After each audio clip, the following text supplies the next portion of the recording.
berikutnya, yaitu sambutan yang akan disampaikan oleh Kakak Violenta Larasati, selaku Direktur Utama Syariah Economic Law, Student Muslim Intelektual, Selsmith, periode 2021-2022.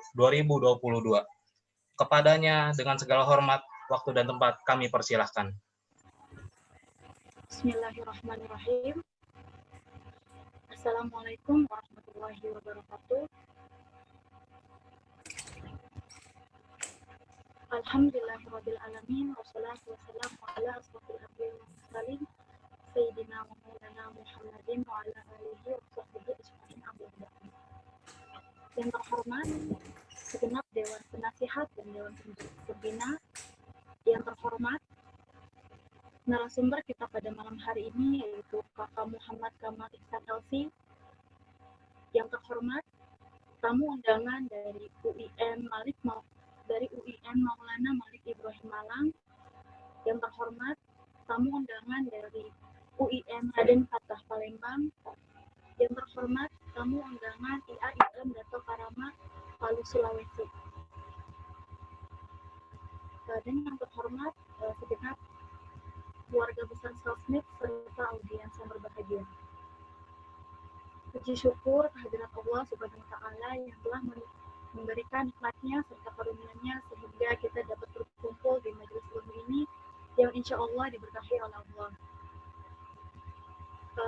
Saya Violenta Larasati selaku Direktur Selsmith periode 2021 mengucapkan terima kasih kepada Dewan Penasihat dan Dewan Pembina yang telah membimbing kami. Terima kasih kepada Kakak Muhammad Kamal Ihsan LC yang telah menyisihkan waktunya untuk berbagi ilmu, pengetahuan, dan pengalaman kepada kami. Dan tak lupa terima kasih kepada segenap keluarga besar Selsmith dan audiens yang alhamdulillah dihadiri dari berbagai universitas di Indonesia.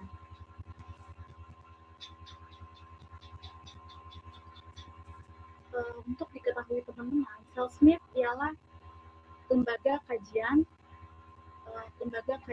untuk mahasiswa yang mana berminat terhadap kajian hukum ekonomi syariah.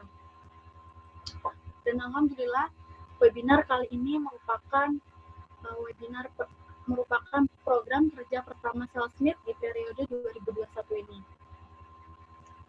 Tak hanya webinar ini bertemakan tentang pena dapat mengkonstruksi karya dan budaya, yang mana sejalan dengan fungsi dari Selsmith, yaitu menyalurkan mahasiswa yang berminat pada bidang kajian, bidang penelitian, serta penulisan ilmiah. Tidak hanya webinar, kedepannya Selsmith akan mengadakan program-program kerja lainnya. Salah satunya ialah mengadakan kajian setiap minggu, melakukan diskusi baik panel maupun diskusi publik, melakukan pelatihan-pelatihan seperti pelatihan tata administrasi dan tata kelola keuangan, dan masih banyak lainnya. Bagi teman-teman yang berminat untuk menjadi anggota Selsmith, kami akan mengadakan open recruitment yang insya Allah akan dilaksanakan pada bulan April nanti.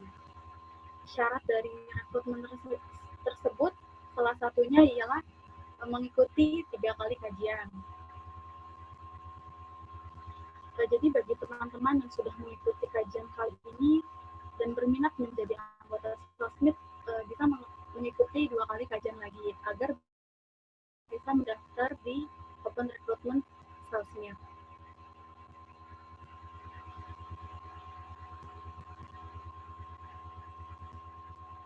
Besar harapan kami anggota Selsmith nantinya menjadi mahasiswa yang lebih unggul dari mahasiswa lainnya. Karena di Selsmith ini kita banyak belajar dan kita akan dimentori oleh kakak-kakak penasihat dan kakak-kakak pembina yang mana mereka semua merupakan praktisi, baik praktisi hukum maupun praktisi di bidang ekonomi. Dan besar harapan kami agar webinar kali ini menjadi awal kesuksesan Selsmith untuk menjalankan program kerja selanjutnya. Saya selaku Direktur Salesmed yang mewakili segenap keluarga besar Salesmed memohon maaf sebesar-besarnya apabila ada kekurangan baik dari perkataan maupun perbuatan, dan mohon maaf jika masih ada kekurangan di kegiatan webinar kali ini. Semoga nantinya Salesmed dapat memperbaikinya menjadi lebih baik. Akhirul kalam, wassalamualaikum warahmatullahi wabarakatuh. Waalaikumsalam warahmatullahi wabarakatuh. Terima kasih kami ucapkan kepada Kakak Violenta Larasati selaku Direktur Salesmed periode 2021-2022 yang telah menyampaikan sambutannya pada acara pada malam hari ini. Hadirin sekalian, memasuki acara yang sudah kita tunggu-tunggu, acara inti yaitu keynote speaker yang akan disampaikan oleh narasumber kita pada malam hari ini, yaitu oleh Kakak Muhammad Kamal Ihsan LC. Dan dengan ini, sementara saya akan serahkan acara ini kepada Saudara Maulana Sidik selaku moderator untuk memandu jalannya acara. Kepada Saudara Maulana Sidik, kepadanya kami persilahkan. Terima kasih untuk Saudari Vio selaku Direktur Salesmed. Terima kasih juga untuk MC pada malam hari ini, Rizky Sobari, untuk waktu dan kesempatan yang telah diberikan. Dan selamat malam untuk kawan-kawan, selamat malam juga untuk narasumber, kawan-kawan dari mahasiswa Hukum Ekonomi Syariah, dari UIN Maulana Malik Ibrahim Malang, lalu juga kita juga kedatangan kawan kita dari UIN Raden Patta Palembang, Sumatera Selatan. Kita juga kedatangan juga mahasiswa Hukum Ekonomi Syariah dari YAIN Dato Karama, Palu, Sulawesi Tengah. Selamat datang juga untuk para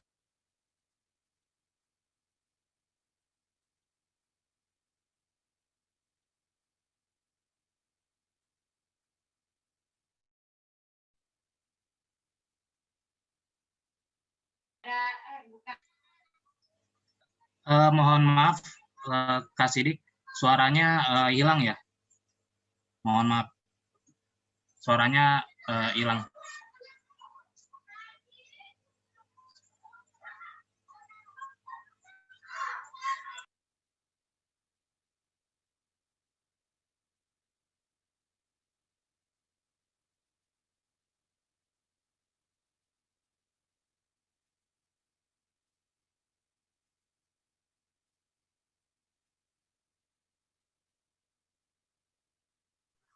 Dik, suaranya nggak ada, Dik.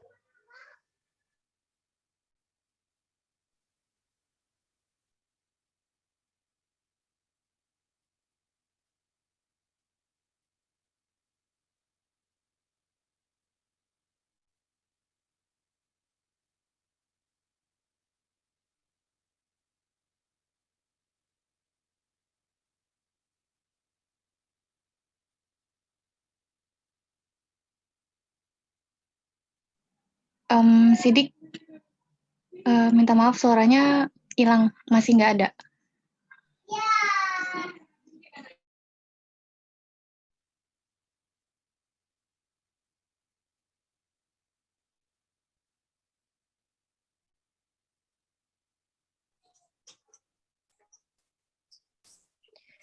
Teman-teman sekalian, mohon maaf ya, ada kendala teknis sebentar.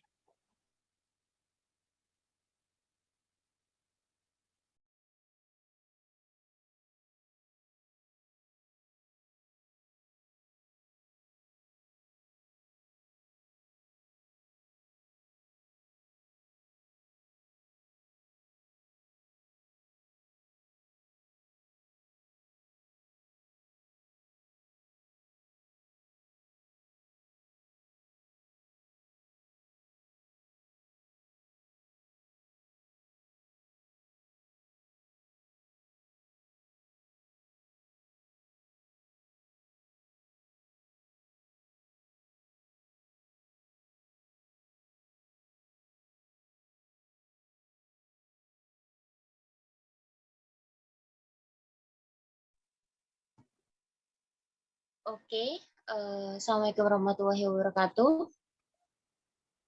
Bisa terdengar suara saya, Saudara Muhammad Sobari? Bisa, Kak.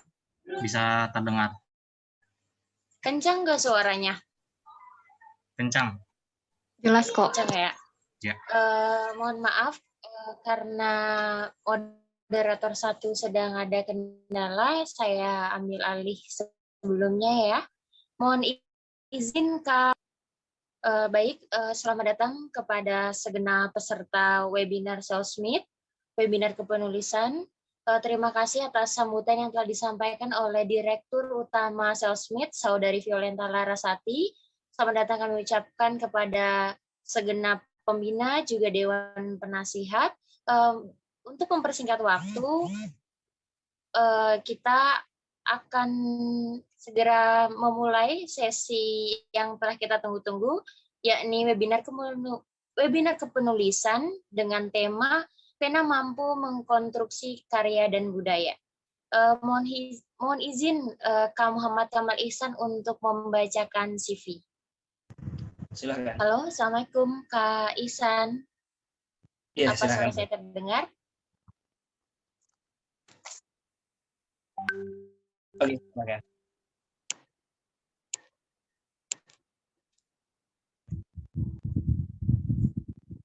MC mungkin bisa membantu Kak Ihsan untuk unmute Zoom. Halo, Assalamualaikum Kak Ihsan. Tes, halo, suaranya kedengaran? Sudah, Kak. Sudah, Kak. Sudah terdengar. Tapi bisa, ini mungkin ya Kak, kurang kencang sih Kak suaranya.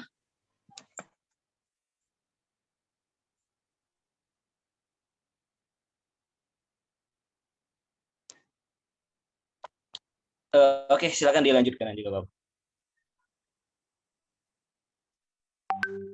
Oke, izin membacakan CV ya Kak.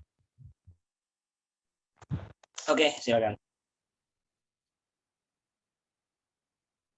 Sebentar.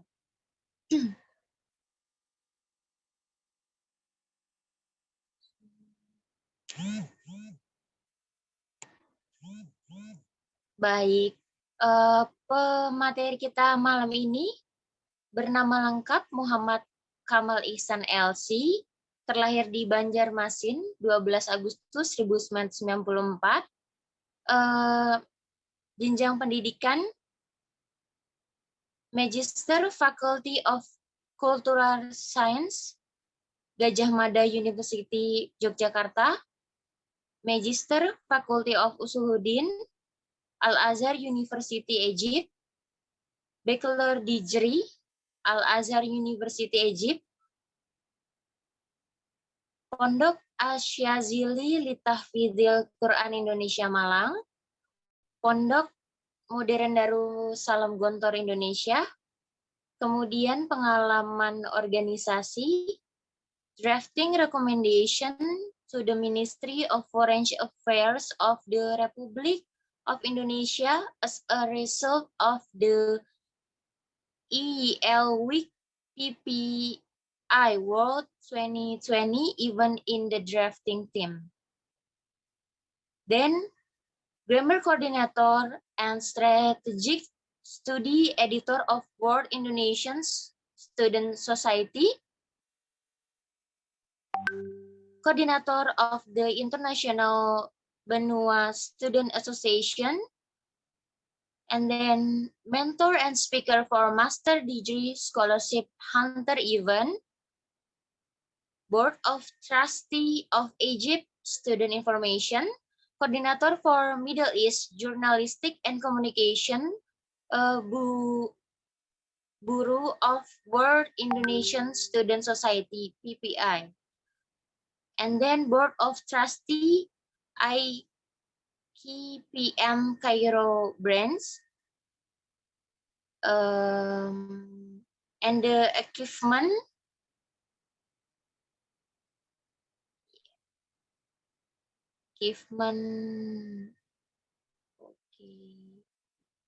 award winning best adult fiction novel in the Islamic Book Fair at the Jakarta Convention Center 2020, Mahasiswa and Student of the Year PPMI Award 2017 Indonesian Student Society in Egypt.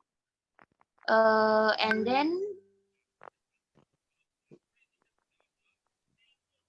have written in opinion rubric and breaking news of Jawa Post newspaper with a title Tragedy in Egypt and Radicalism Judging Concept,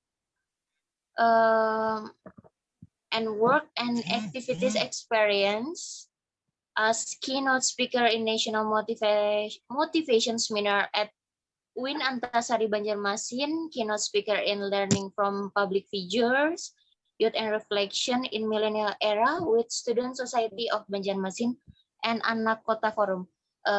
Baik, untuk selanjutnya, untuk mempersingkat waktu, kami persilahkan kepada Kakak Muhammad Kamal Ihsan LC, kepadanya waktu dan tempat yang dipersilakan. Oke, terima kasih. Suaranya terdengar jelas. Terdengar jelas, Kak. Oke. Mohon maaf, Kak, suaranya kurang terdengar, Kak.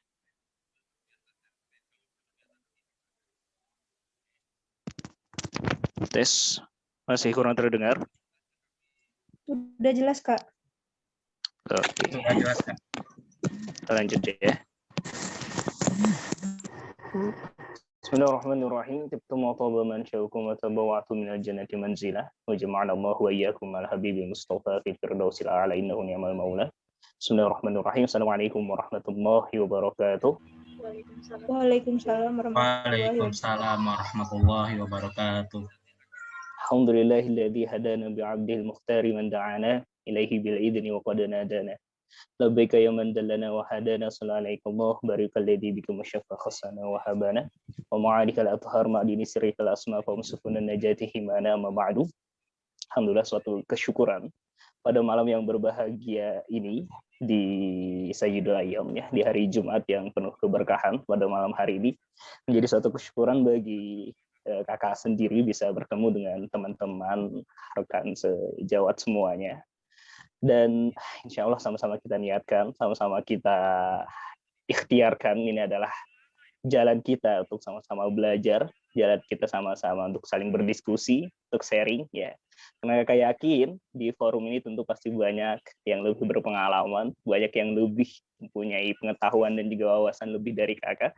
Mungkin kakak hanya diberikan amanat dan mandat untuk menyampaikan beberapa materi yang sudah kakak siapkan ya.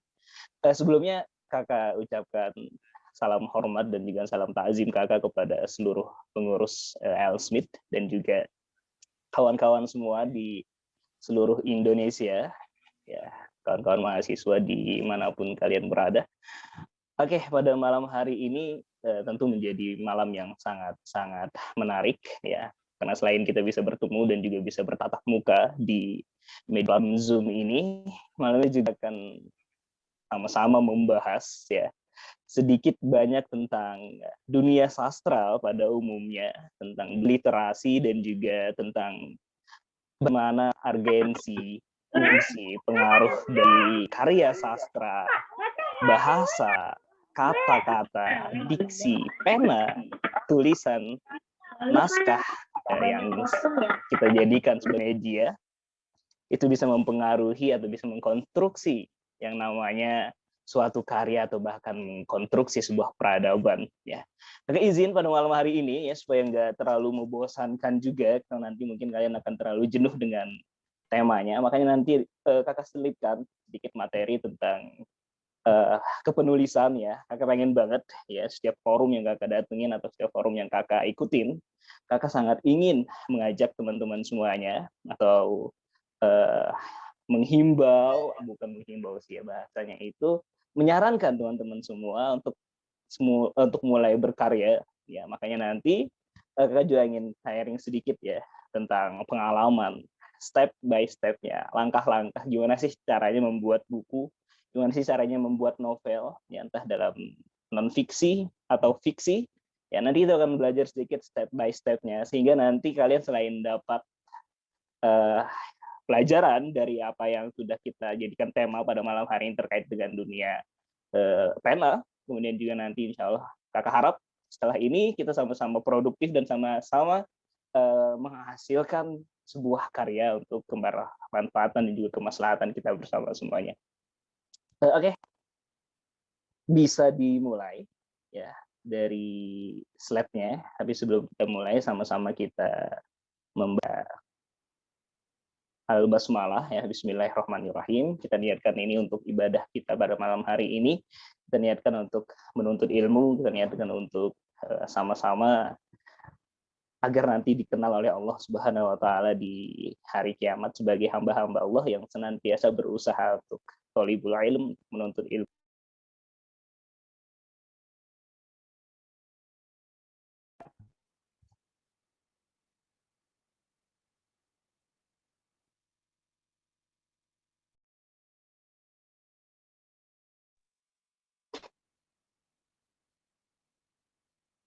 Sudah ada slide-nya? Sudah, Kak. Oke.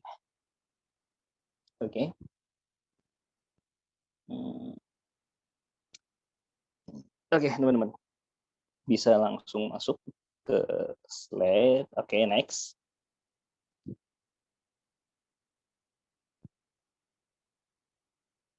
Iya, nah jadi hari ini kita sama-sama ingin membahas 2 poin utama ya, supaya pembahasan kita pada malam hari ini inklusif, terarah, tepat sasaran, supaya nggak ada yang namanya hal-hal yang kurang efisien untuk dibicarakan, ya curhat dan lain sebagainya. Hari ini kita pengen membahas, pertama kita ingin mengkaji dan juga mendiskusikan tentang pena mampu mengkonstruksi karya dan budaya. Kemudian nanti di sesi terakhir ada sedikit tips dari kakak untuk semuanya supaya mulai berani untuk berkarya, mulai percaya diri untuk membuat karya dan juga buku sendiri. Ya, oke. Teman-teman semuanya ya yang kakak banggakan, sahabat Elsmith semuanya ya, pada tema dan juga pembahasan pada malam hari ini ya, kita ingin sama-sama menekankan dan juga ingin sama-sama memberikan sebuah eksistensi terhadap pengaruh suatu karya sastra ya, pena dengan tulisannya ya, bahasa yang kemudian terlahir menjadi sebuah kata-kata atau menjadi sebuah ucapan, kemudian ditelurkan dalam sebuah karya-karya, tentu melalui sebuah proses dalam wacana produksinya ya, dari idenya, dari proses penciptaannya hingga bagaimana sebuah fenomena itu mempengaruhi yang namanya terciptanya suatu karya sastra. Ya, sederhananya ya, pada malam hari ini di awal kita ingin sama-sama menekankan bahwasanya bahasa yang keluar dari mulut kita, tulisan-tulisan yang lahir dari pena kita, itu mampu melakukan sesuatu dan mampu ditempatkan sebagai sesuatu.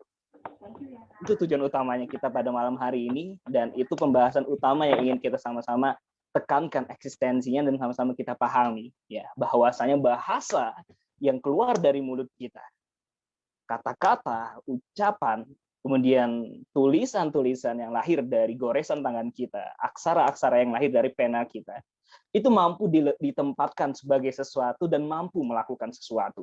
Karena kebanyakan dari kita berpikiran bahwasanya karya sastra itu cuman sekedar sebagai sebuah media untuk menularkan atau istilahnya menampung keluh kesah, menampung keresahan, ya, atau istilahnya juga menampung yang namanya pelarian, persinggahan, galau dan lain sebagainya. Padahal ya dari dahulu hingga sekarang karya sastra itu mampu mengkonstruksi sebuah peradaban, ya. Dari sebuah karya sastra yang tentu tidak pernah terlepas dari pengarangnya, ya, yang mempunyai ideologi yang memberikan pengaruh di dalam karya sastranya.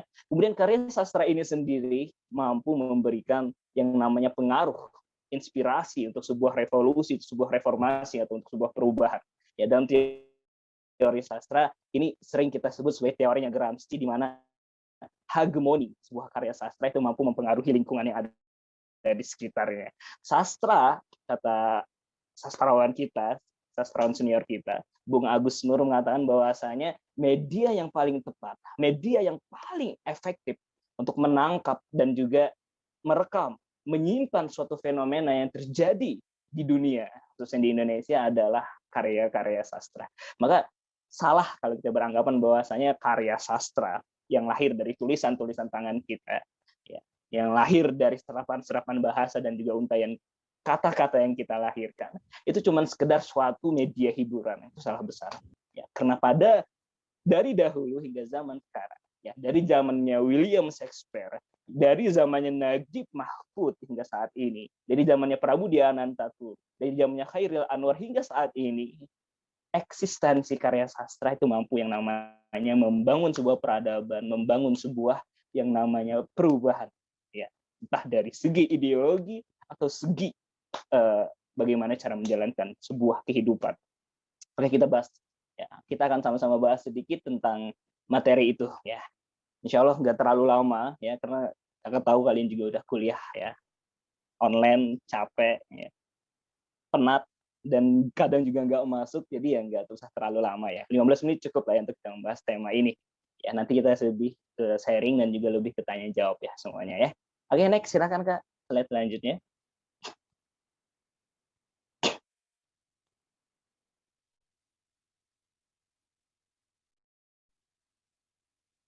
Silahkan.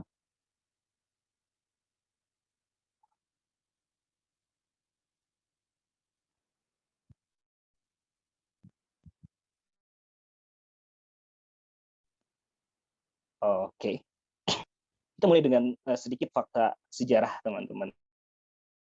Ya, tentang seperti apa yang Kakak sampaikan di mukadimah tadi, di kata pengantar tadi, tentang pengaruh sastra itu mampu menggerakkan yang namanya sebuah perubahan dan mampu menggerakkan sebuah revolusi. Itu juga sangat-sangat terasa dan sangat-sangat tertampilkan secara jelas di negara kita Indonesia, ya. Bahasa, pena, dan sastra, ya, dalam sebuah bangsa yang besar, dia dijadikan sebagai sebuah identitas, bukan lagi cuma sekedar sebuah ruang, tapi bahasa, kata, tulisan yang biasanya terekam dalam karya sastra itu sudah menjadi suatu identitas bangsa. Bangsa-bangsa yang besar pasti menjadikan posisi-posisi karya sastra yang biasanya merupakan hasil dari ideologi pemikiran, hasil dari resapan-resapan pembelajaran, itu akan menjadi sebuah identitas. Jadi karya sastra bukan cuma sekedar bahan bacaan, tapi sastra itu mampu menjadi sebuah identitas suatu bangsa. Ya, dikatakan di sini identitas merupakan suatu persoalan yang penting dan hangat dibicarakan dalam bidang kesusastraan dan juga kajian budaya. Ya, menurut Linda Martin, sejak hampir 2 dekade yang lalu, identitas menjadi topik utama yang sering difokuskan dan juga diperdebatkan dalam kajian psikoanalitik pasca strukturalis dan juga pasca kolonial. Ya, jadi seperti ini.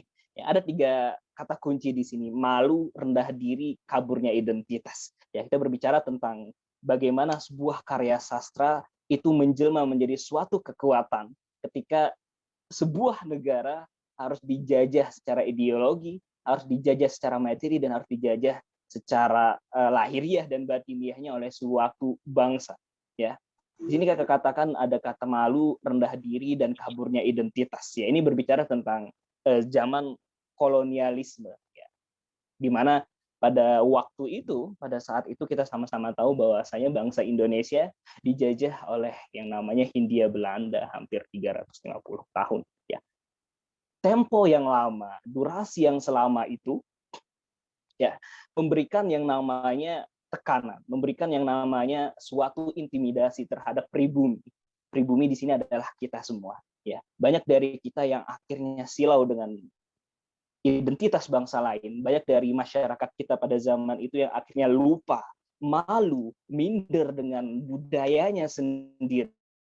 Ya, banyak yang rendah diri ketika menyangkut dan berbicara tentang karya-karya anak bangsanya sendiri.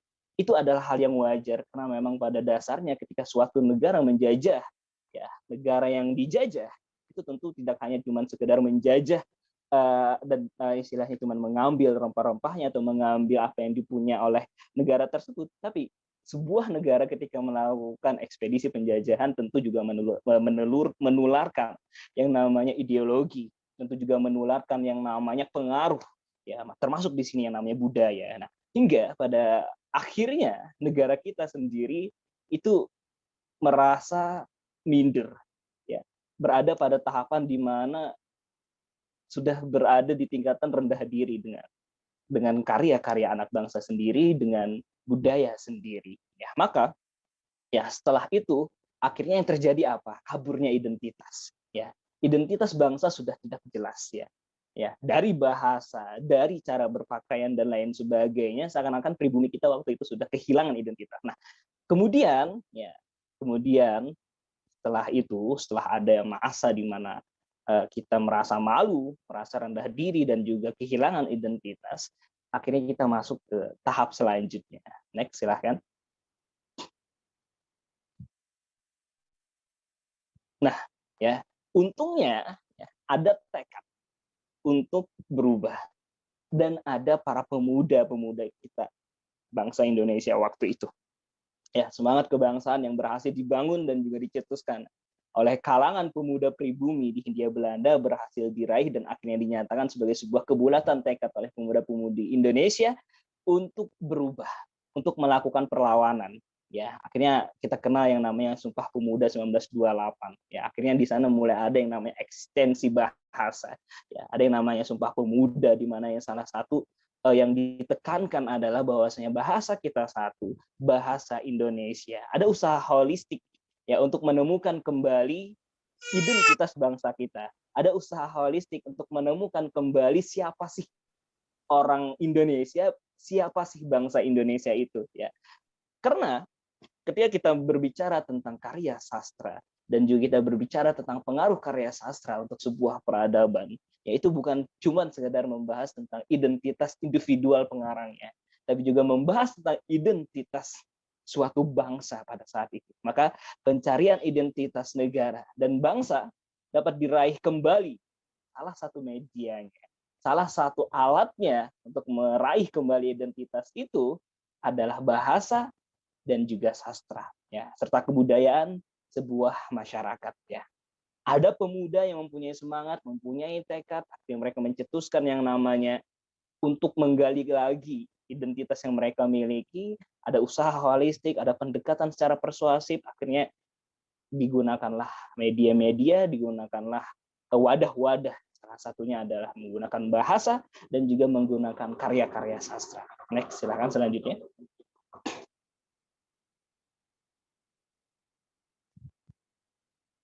Nah, bahasa dan juga sastra Indonesia ya semakin dikukuhkan ketika itu sebagai alat pemersatu dan pengikat bagi seluruh rakyat Indonesia. Ini adalah hasil dari usaha holistik yang dilakukan oleh para pemuda Indonesia dengan menjadikan bahasa dan juga sastra Indonesia sebagai suatu alat pemersatu. Ya, karena memang bahasa itu adalah salah satu identitas yang paling melekat dari sebuah negara. Bahasa Indonesia apalagi sebagai identitas bangsa semakin kuat tercermin melalui kemunculan karya-karya sastra Indonesia modern yang berkembang dengan pesat ya pasca kemerdekaan. Nah, pasca kemerdekaan lahirlah katakanlah sastrawan-sastrawan pujangga-pujangga yang sangat-sangat kita kenal ya semenjak zaman SD ya, Chairil Anwar yang dikatakan sebagai pemimpin para pujangga di era 45. Ada lagi yang namanya di bidang prosa, ada Pramudia Anantatur. Mereka semua, pergerakan yang mereka lakukan, tidak lain dan tidak bukan adalah untuk menunjukkan bahwasanya bahasa dan juga teks yang mereka tulis, ya, bahasa yang mereka tuangkan dalam puisi-puisi, apa yang ditulis oleh Chairil Anwar dalam karya-karya sastranya, itu mempunyai pesan, itu mempunyai sebuah pemikiran, dan juga mempunyai sebuah ideologi yang ingin dia tanamkan, yang ingin dia berikan, yang ingin dia jadikan sebuah inspirasi, yang ingin dia wujudkan pergejolakannya di masyarakat. Ya. Karena memang pada dasarnya, sekali lagi kakak tekankan, karya sastra dapat menjadi dinding identitas. Ya, selama sang pengarang memiliki keterpanggilan untuk berbuat sesuatu yang besar bagi bangsanya. Ya. Next, selanjutnya, silakan.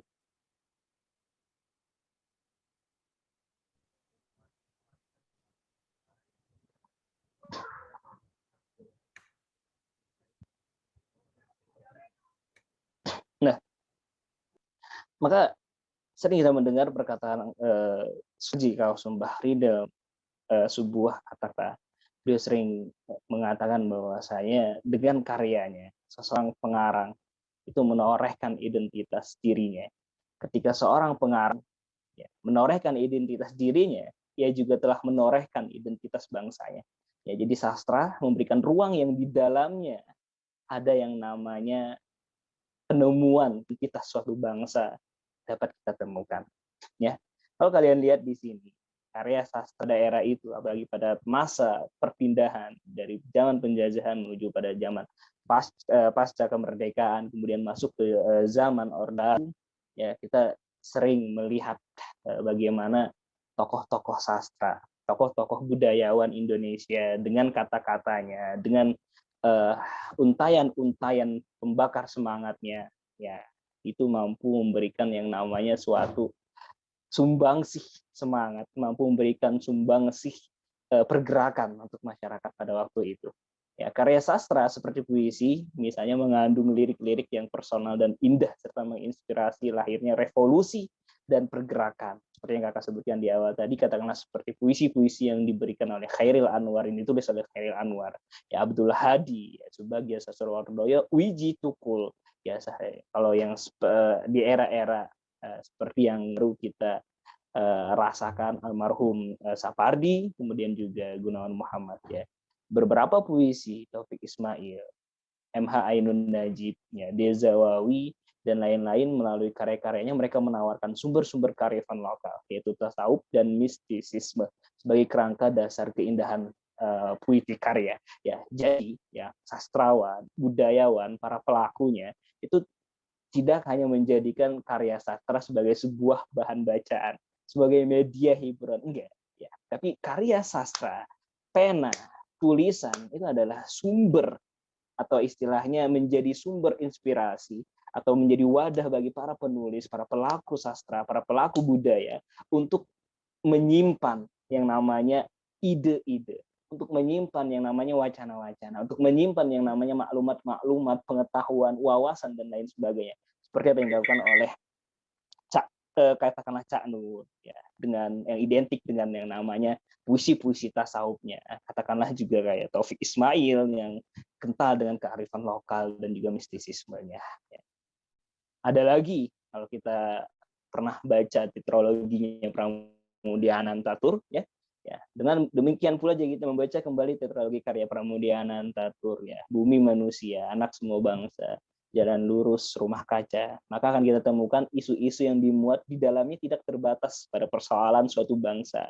Ya, tidak hanya mempermasalahkan tentang bangsa Indonesia, tidak hanya sekedar untuk menggambarkan bagaimana sih keadaan Indonesia pada waktu itu. Ya, meskipun keempat novel itu banyak berbicara tentang manusia Jawa, tetapi menurut Sudibyo, Jawa di sini justru menjadi unsur yang betul-betul dikritik oleh Pramudia Anantatur. Ya, jadi Pramudia Anantatur melalui karya-karya sastranya, melalui penanya, bukan hanya sekedar menggambarkan bagaimana sih keadaan Indonesia pada waktu itu, tapi juga menggambarkan bagaimana suatu karya sastra itu mampu memberikan masukan kepada bangsanya. Karya sastra itu mampu mengkritik kehidupan masyarakatnya, karena memang pada dasarnya, ya, suatu karya sastra itu sangat dekat dengan fenomena sosial yang ada di masyarakat. Ya, katakanlah di era pandemi seperti saat ini, betapa banyak karya-karya sastra yang lahir terinspirasi dari karya dari yang namanya COVID-19 dan lain sebagainya. Dan ini mempunyai sinkronisasi, ya. Para pelaku atau para penulis menjadikan karya sastra untuk menangkap, untuk merekam, untuk menjadikan suatu monumental untuk mengingat bahwasanya pernah terjadi suatu fenomena yang luar biasa di dunia ini, yaitu COVID-19. Akhirnya lahirlah karya-karya yang berbau COVID-19. Itu berarti ada sinkronisasi, ya, antara fenomena yang terjadi di masyarakat dengan apa yang terjadi di ruang sastra sendiri, entah dia sebagai wacana atau entah dia sebagai subjek. Ya.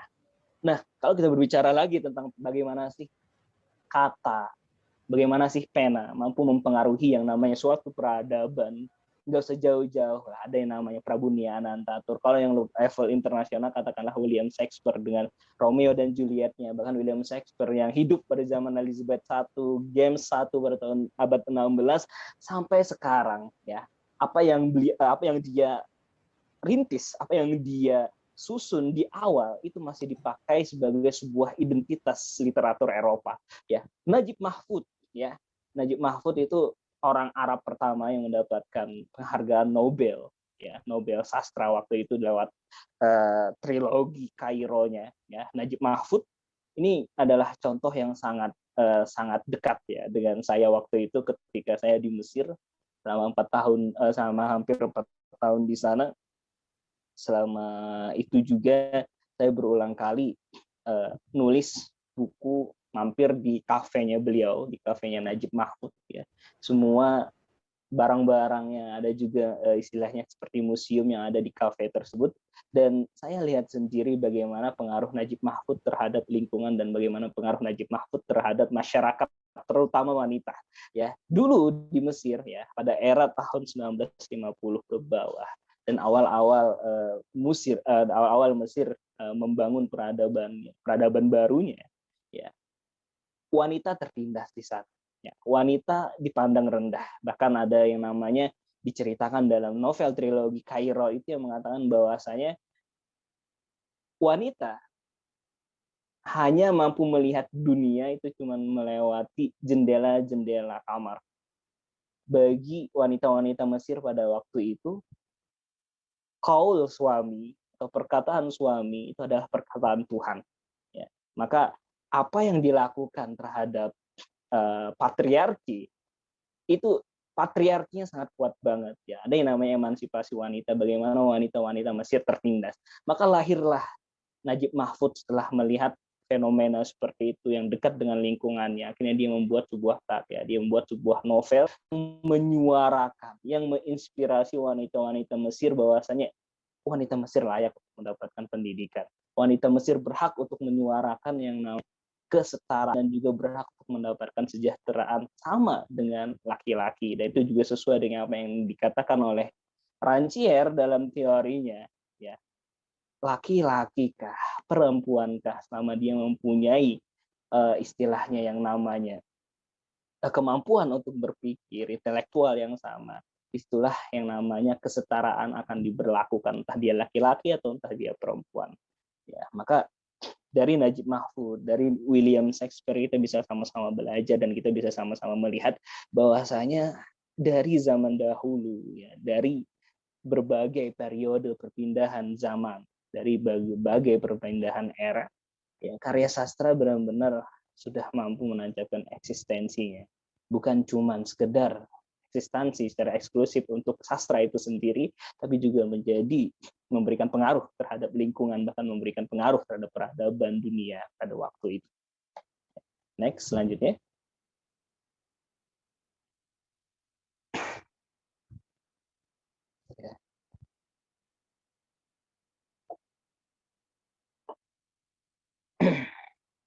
Ini yang kakak katakan tadi.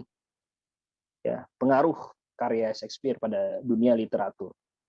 Karya-karya Shakespeare masih mempengaruhi perkembangan dunia literatur hingga saat ini. Ya, drama tragedi terkenalnya Romeo dan Juliet sangat populer di masa ia berkarya.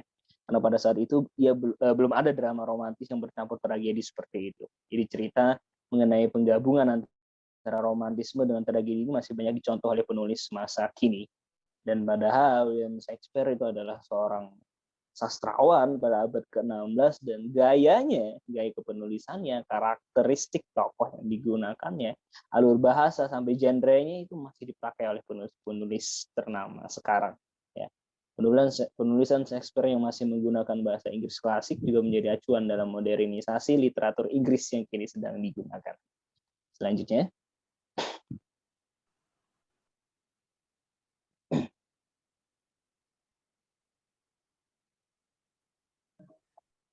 Nah, Halim Barokat ya, seorang kritikus sastra Arab mengatakan bahwasanya sulit menerima pandangan yang mengatakan bahwa seorang novelis Arab tidak menggambarkan masyarakatnya dan tidak peduli terhadap perubahan yang terjadi di dalamnya, di dalam masyarakat itu.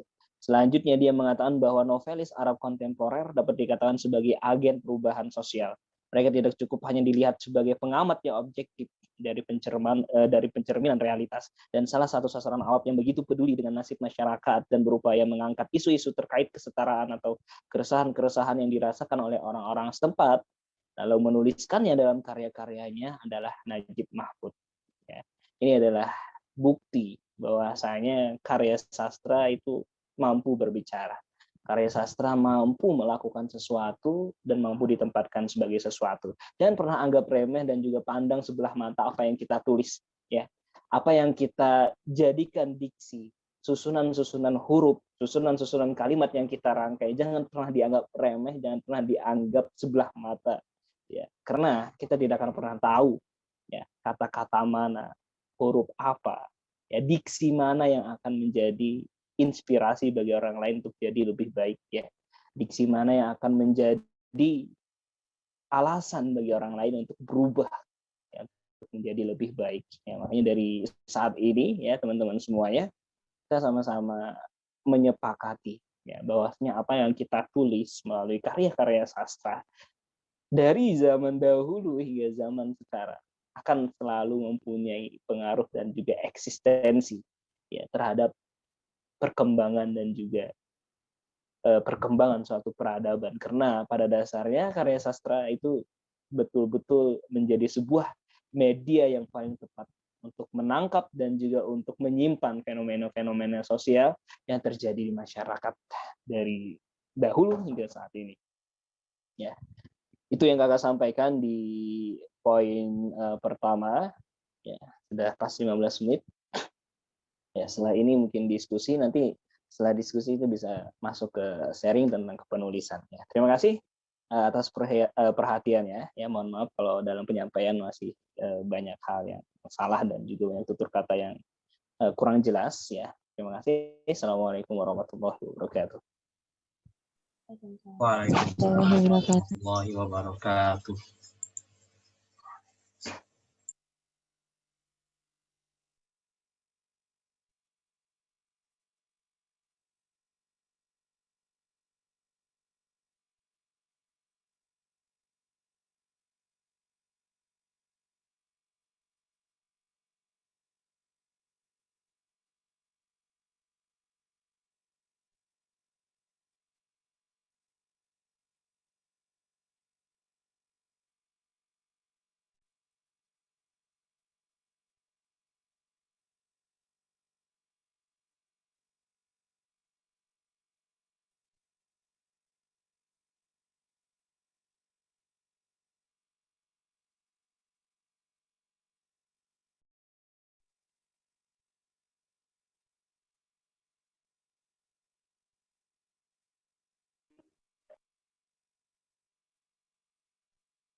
Baik, terima kasih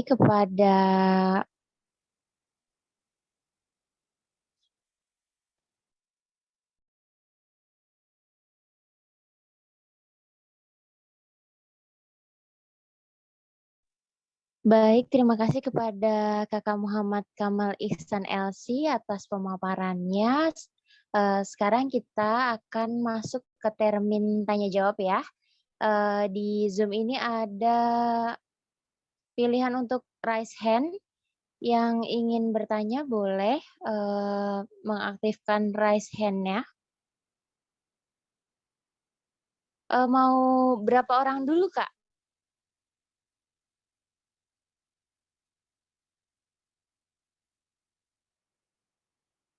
Halo, Kak Kamal? Mungkin 2 atau 3 orang dulu ya, karena kita mau Iya, masuk 2 atau 3. ke materi selanjutnya. Ditampung aja dulu ya, Kak?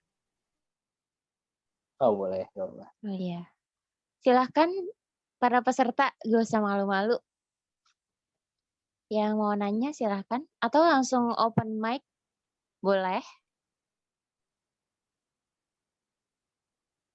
Ayo nih, ini udah dari berbagai universitas ya.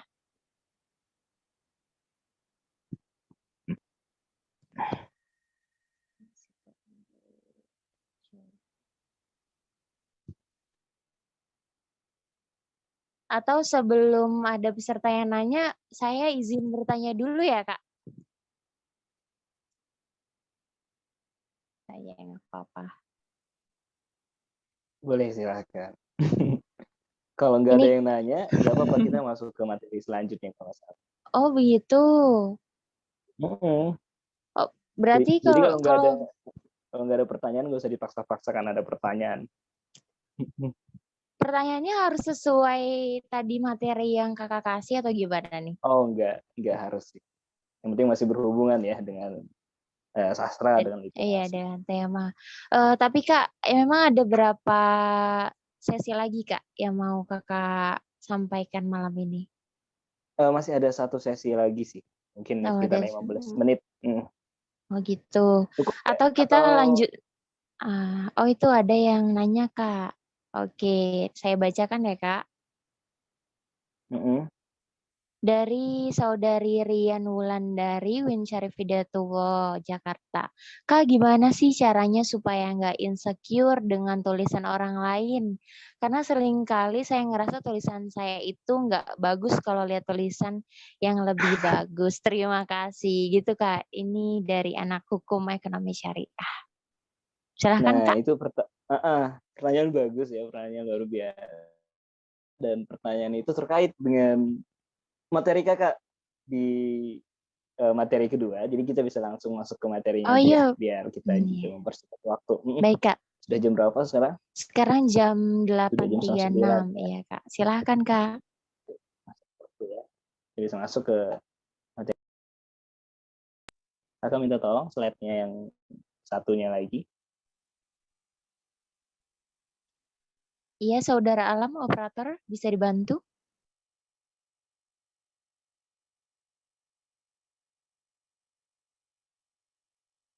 Sebentar ya, Kak.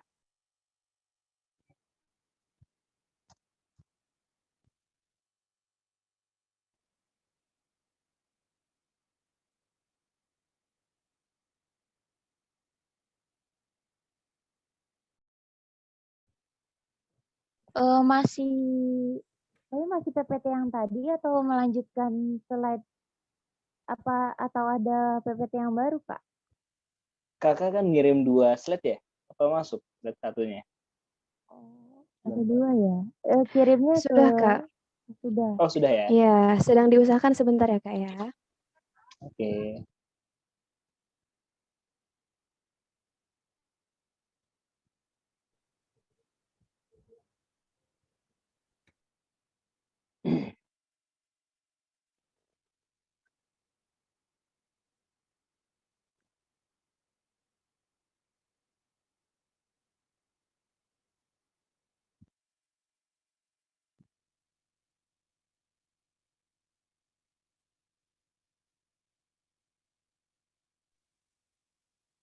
Oke. Yang ini ya, Kak?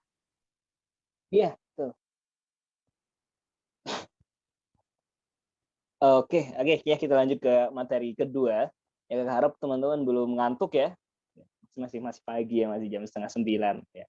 Kakak mau bagi tips sedikit ya tentang dunia kepenulisan, khususnya tentang dunia karya. Ya, gimana sih caranya berkarya, bagaimana sih caranya dari mulai mencari ide, mengembangkan ide, hingga nanti bisa sampai buku kita di tata rapi di rak-rak Gramedia seluruh Indonesia atau malah mendapat beberapa penghargaan. Ya, kakak ingin bagi tips sedikit ya tentang gimana sih cara melakukan produksi karya sastra, khususnya novel, yang khususnya juga novel fiksi kalau kakak ya. Ya, oke, silakan selanjutnya slide-nya. Ya, kasih judul berkarya siapa takut.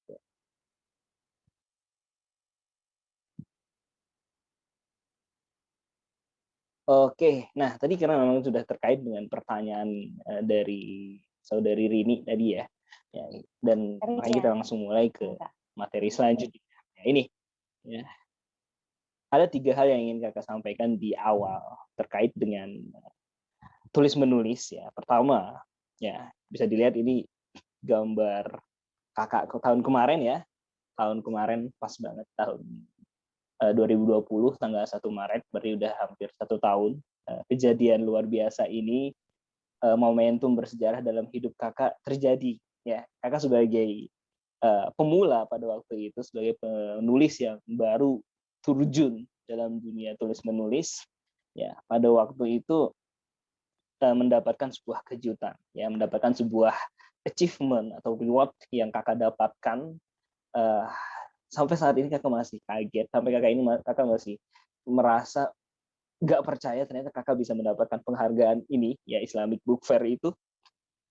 Karena ketika kakak lihat siapa sih yang menerima penghargaan sebelumnya, ternyata tahun kemarin itu Ahmad Fuadi, tahun-tahun sebelumnya Kang Abi, Terelie, De Lestari itu ganti-gantian dan lain sebagainya.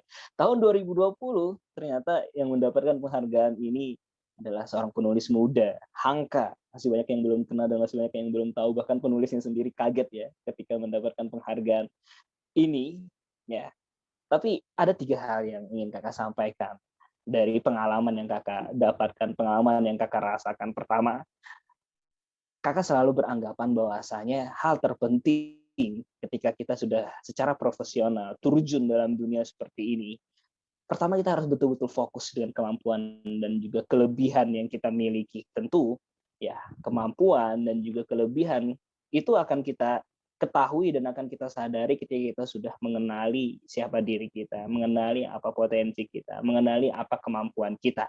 Ya, ketika kita sudah mengenali semua itu, kita sudah menjalani semua proses itu, kita tinggal fokus dengan kemampuan yang kita miliki. Kita tinggal fokus dengan keunggulan dan juga kelebihan yang kita miliki. Ya, jangan silau dengan kemampuan orang lain.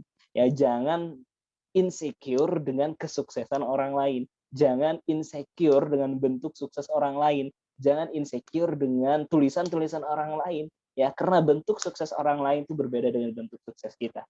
Ya, waktu sukses orang lain itu beda dengan waktu sukses kita. Ya, makanya fokus dengan kemampuan kita, fokus dengan kelebihan yang kita miliki, fokus dengan kualitas kita. Ya, kalau dalam dunia menulis novel, kita cukup fokus dengan apa yang kita bisa, fokus dengan gaya bahasa kita, fokus dengan bagaimana kita mampu mengembangkan suatu kejadian, kemudian menjadikannya suatu kombinasi yang luar biasa sebagai suatu kisah, ya, sehingga kita bisa lebih fokus dan akan lebih inklusif, akan lebih tepat arah, ya, akan lebih terarah dalam mencapai apa yang kita tuju, ya. Kemudian pastikan ya kita menjalani proses itu, entah dalam dunia tulis menulis nanti atau dalam dunia apapun, dalam dunia perkuliahan, ya, di hukum ekonomi Islam atau di ekonomi Islam, pastikan kita menikmati dan bahagia dengan proses yang kita jalani, proses yang kita pilih itu kita harus betul-betul pastikan bahwasanya kita bahagia dan enjoy pada proses itu. Kalau kakak jargonnya hadapi, hayati, cintai, nikmati, ya. Jadi kita sudah berani untuk menghadapinya, kemudian kita memutuskan untuk tidak sekedar menghadapi tapi juga menghayati bagusnya seperti apa, ya, manfaatnya seperti apa, kemudian kita mencintai segala hal yang terkait di dalamnya, kemudian kita menikmati, maka akan lahir yang namanya rasa syukur selanjutnya, ya. Akan lahir setelahnya adalah tinggal bagaimana kita mensyukuri apa yang sudah kita miliki. Jadi fokus, ya, fokus dengan apa yang kita miliki. Kalau mau menulis, ya fokus dengan keunggulan kita. Kalau mau menulis, fokus dengan apa yang kita bisa, ya, nggak usah terlalu pusing dengan apa yang kurang kita kuasai, tapi kita fokus dengan apa yang kita miliki. Selanjutnya,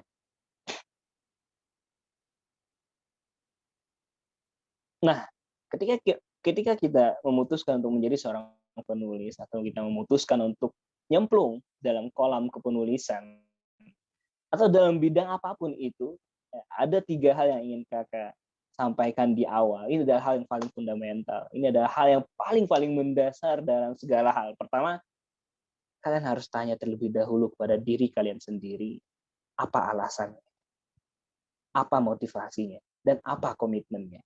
Misalkan kayak kakak, apa alasan kakak menulis? Apa yang menjadikan diri kakak termotivasi untuk menulis? Dan komitmen apa yang kakak berikan jika kakak terjun dalam dunia tulis menulis? Ya, kenapa kita harus selesai terlebih dahulu dengan alasan-alasan fundamental ini? Karena alasan-alasan inilah yang nanti akan menentukan apakah kita akan sampai pada tujuan kita atau kita akan hanya tiba di tengah, kemudian balik arah, lalu menyerah. Ya. Hal-hal ini, hal-hal mendasar ini yang paling menentukan. Hal-hal mendasar ini yang nanti akan menjadi arah dari diri kita masing-masing dalam bidang apapun untuk melangkah. Ya, apakah nanti akan selesai langkahnya atau tidak? Apakah kita akan berani bertanggung jawab untuk menyelesaikan apa yang sudah kita mulai atau tidak? Ya, harus ada komitmennya, harus ada alasannya. Karena kalau kita melakukan sesuatu tanpa ada alasan, kalau kita melakukan sesuatu tanpa ada motivasi, apalagi tanpa ada komitmen, itu sama kayak zombie, sama kayak mayat hidup, atau sama kayak asteroid, ya, yang cuman kerjanya ngelilingin planet-planet tanpa tahu apa tujuannya, latah, ya, nggak tahu arahnya. Teman ke hilir ikut ke hilir, teman ke hulu ikut ke hulu, ya, teman ke jurang ikut ke jurang. Maka hal-hal seperti ini harus kita hindari, apalagi kita mahasiswa, ya. Jangan jadi mahasiswa yang latah, harus jadi mahasiswa yang berprinsip, harus menjadi mahasiswa yang mempunyai karakter, tahu kemana arah yang dituju. Ya, sama kayak kakak, ya. Komitmennya apa? Komitmennya, kalau kakak dulu komitmen terbesar adalah gimana sih caranya? Waktu itu kakak menepati janji, ya, karena kakak waktu itu bilang ke ibu kakak tahun 2018 waktu itu, mah nanti ulang tahunnya ibu, karena waktu itu juga sempat ditantang oleh ibu kakak sendiri bahwasanya nanti kalau bisa tahun depan kadonya buku kamu. Akhirnya kakak tertantang waktu itu, ketika ibu menantang seperti itu, buku pertama itu selesai dalam 1 bulan. Ya, karena ada komitmen di situ. Karena ada motivasi dan ada alasan, ya. Jadi kakak mulai waktu itu bukunya tanggal 18 Februari pertama kali menulis buku dengan jadwal dan juga dengan mentor yang sangat-sangat disiplin. Ya, akhirnya selesai pada tanggal 23 Maret tepat seminggu sebelum ibu kakak ulang tahun di tanggal 1 April, buku itu selesai. Ya, ada alasan, ada motivasi, ada power of love, ya, kenapa semua itu bisa terwujud. Ya, jadi nanti ketika kita masuk dalam ranah apapun, dalam domain apapun, pastikan kita harus sudah selesai alasannya, kita harus sudah tahu apa motivasi terbesarnya, kenapa kita melakukan hal itu. Selanjutnya, ya. Nah, ya, ini 5.1 koma, selesai dalam waktu 1 bulan, waktu itu kakak ingat banget, ya. 1/4 ini malah kakak selesaikan dalam waktu 3 minggu, dan waktu itu juga lagi sibuk-sibuknya di tahun terakhir di Al-Azhar. Ya, nah, ketika kita sudah mempunyai komitmen, ketika kita sudah mempunyai yang namanya keinginan, alasan yang kita udah tahu, kemauannya juga sudah tahu, maka hal yang harus kita lakukan, hal yang harus kita wujudkan selanjutnya hanya satu. Ya, kita sering dengar apa yang dikatakan oleh sutradara, ya, ketika ingin memulai suatu adegan. Gimana kata-katanya? Kamera, rolling, action. Ya, kamera, rolling, action. Sederhananya gini, ya, kita sudah mempelajari semua teori bagaimana cara berenang. Kita sudah mempelajari semua teori bagaimana cara gaya kupu-kupu, gaya katak, ya, gaya Firaun, dan lain sebagainya, tapi kita nggak pernah yang namanya terjun ke dalam kolam renang, nggak pernah action di kolam renang, sampai kiamat pun kita nggak akan pernah bisa berenang. Ya. Nah itu. Ini kakak promosi dulu nih, ya. Ya, nanti yang mau pesan bukunya bisa pesan ke kakak juga, ada di Gramedia seluruh Indonesia, masih ada stoknya. Ya, tapi kalau mau pesan ke kakak juga dipersilahkan. Ya, nanti bisa menghubungi kakak-kakak di Al Smith juga. Ya, sudah ada komitmennya, tinggal action. Ya, gimana cara actionnya? Coba kita sedikit pelajari pelan-pelan, ya. Next, selanjutnya.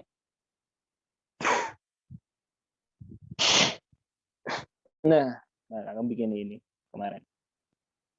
A sampai Z yang berkaitan dengan action. Ya, action sekarang juga. B, A action sekarang juga. B, bekali action dengan ilmu. C, cari peluang untuk action. Ya, ingat, peluang itu diciptakan, bukan ditunggu. Ya, sampai kapanpun kalau kita cuma menunggu peluang, itu nggak akan pernah jadi sebuah kesempatan. Ya, D, dengan action mempercepat rezeki. E, energi terbesar dalam action adalah kemauan. F, fokus adalah modal utama dalam action. G, gerakan action dengan doa. H, harus persiapkan diri untuk action. I, ingat Tuhan dalam setiap action kita.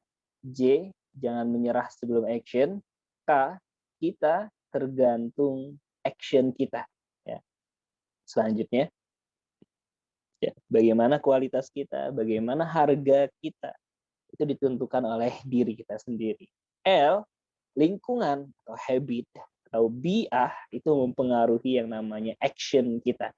Ya, M, membuang semua penghalang untuk action. N, niatkan akan hanya selalu menjadi niat. Niat hanya akan selalu menjadi niat kalau tidak action. O, obat kegagalan adalah segera kembali action.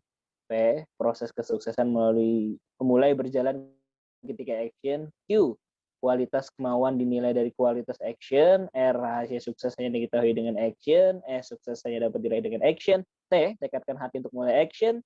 U, usaha mulai dinilai dari action. V, variasi strategi diperlukan dalam action. W, wujudkan impian dalam action. Ekstra sabar dalam menjalankan action. Yakinlah hasil yang baik akan didapat setelah action. Z, sekarang ayo kita action.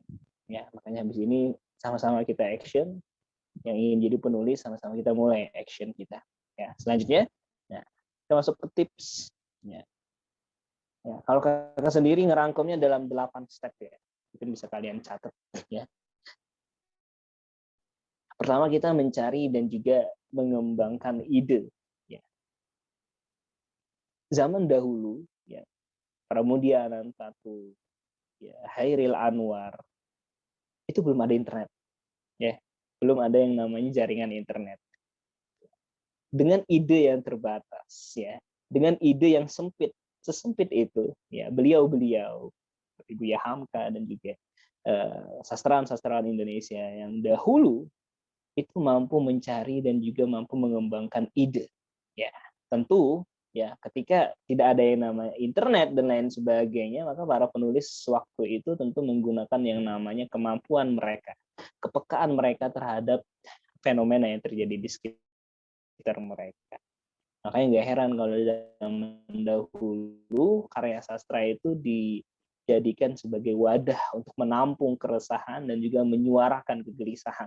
Ya, nah gimana kita? Wah, kita di zaman yang serba mudah, yang serba instan, ya nyari Google sedikit itu bisa dapat ide, Instagram tuh udah bisa dapat ide, ya buka YouTube ketik apapun kita udah bisa dapat ide, ya maka rugi.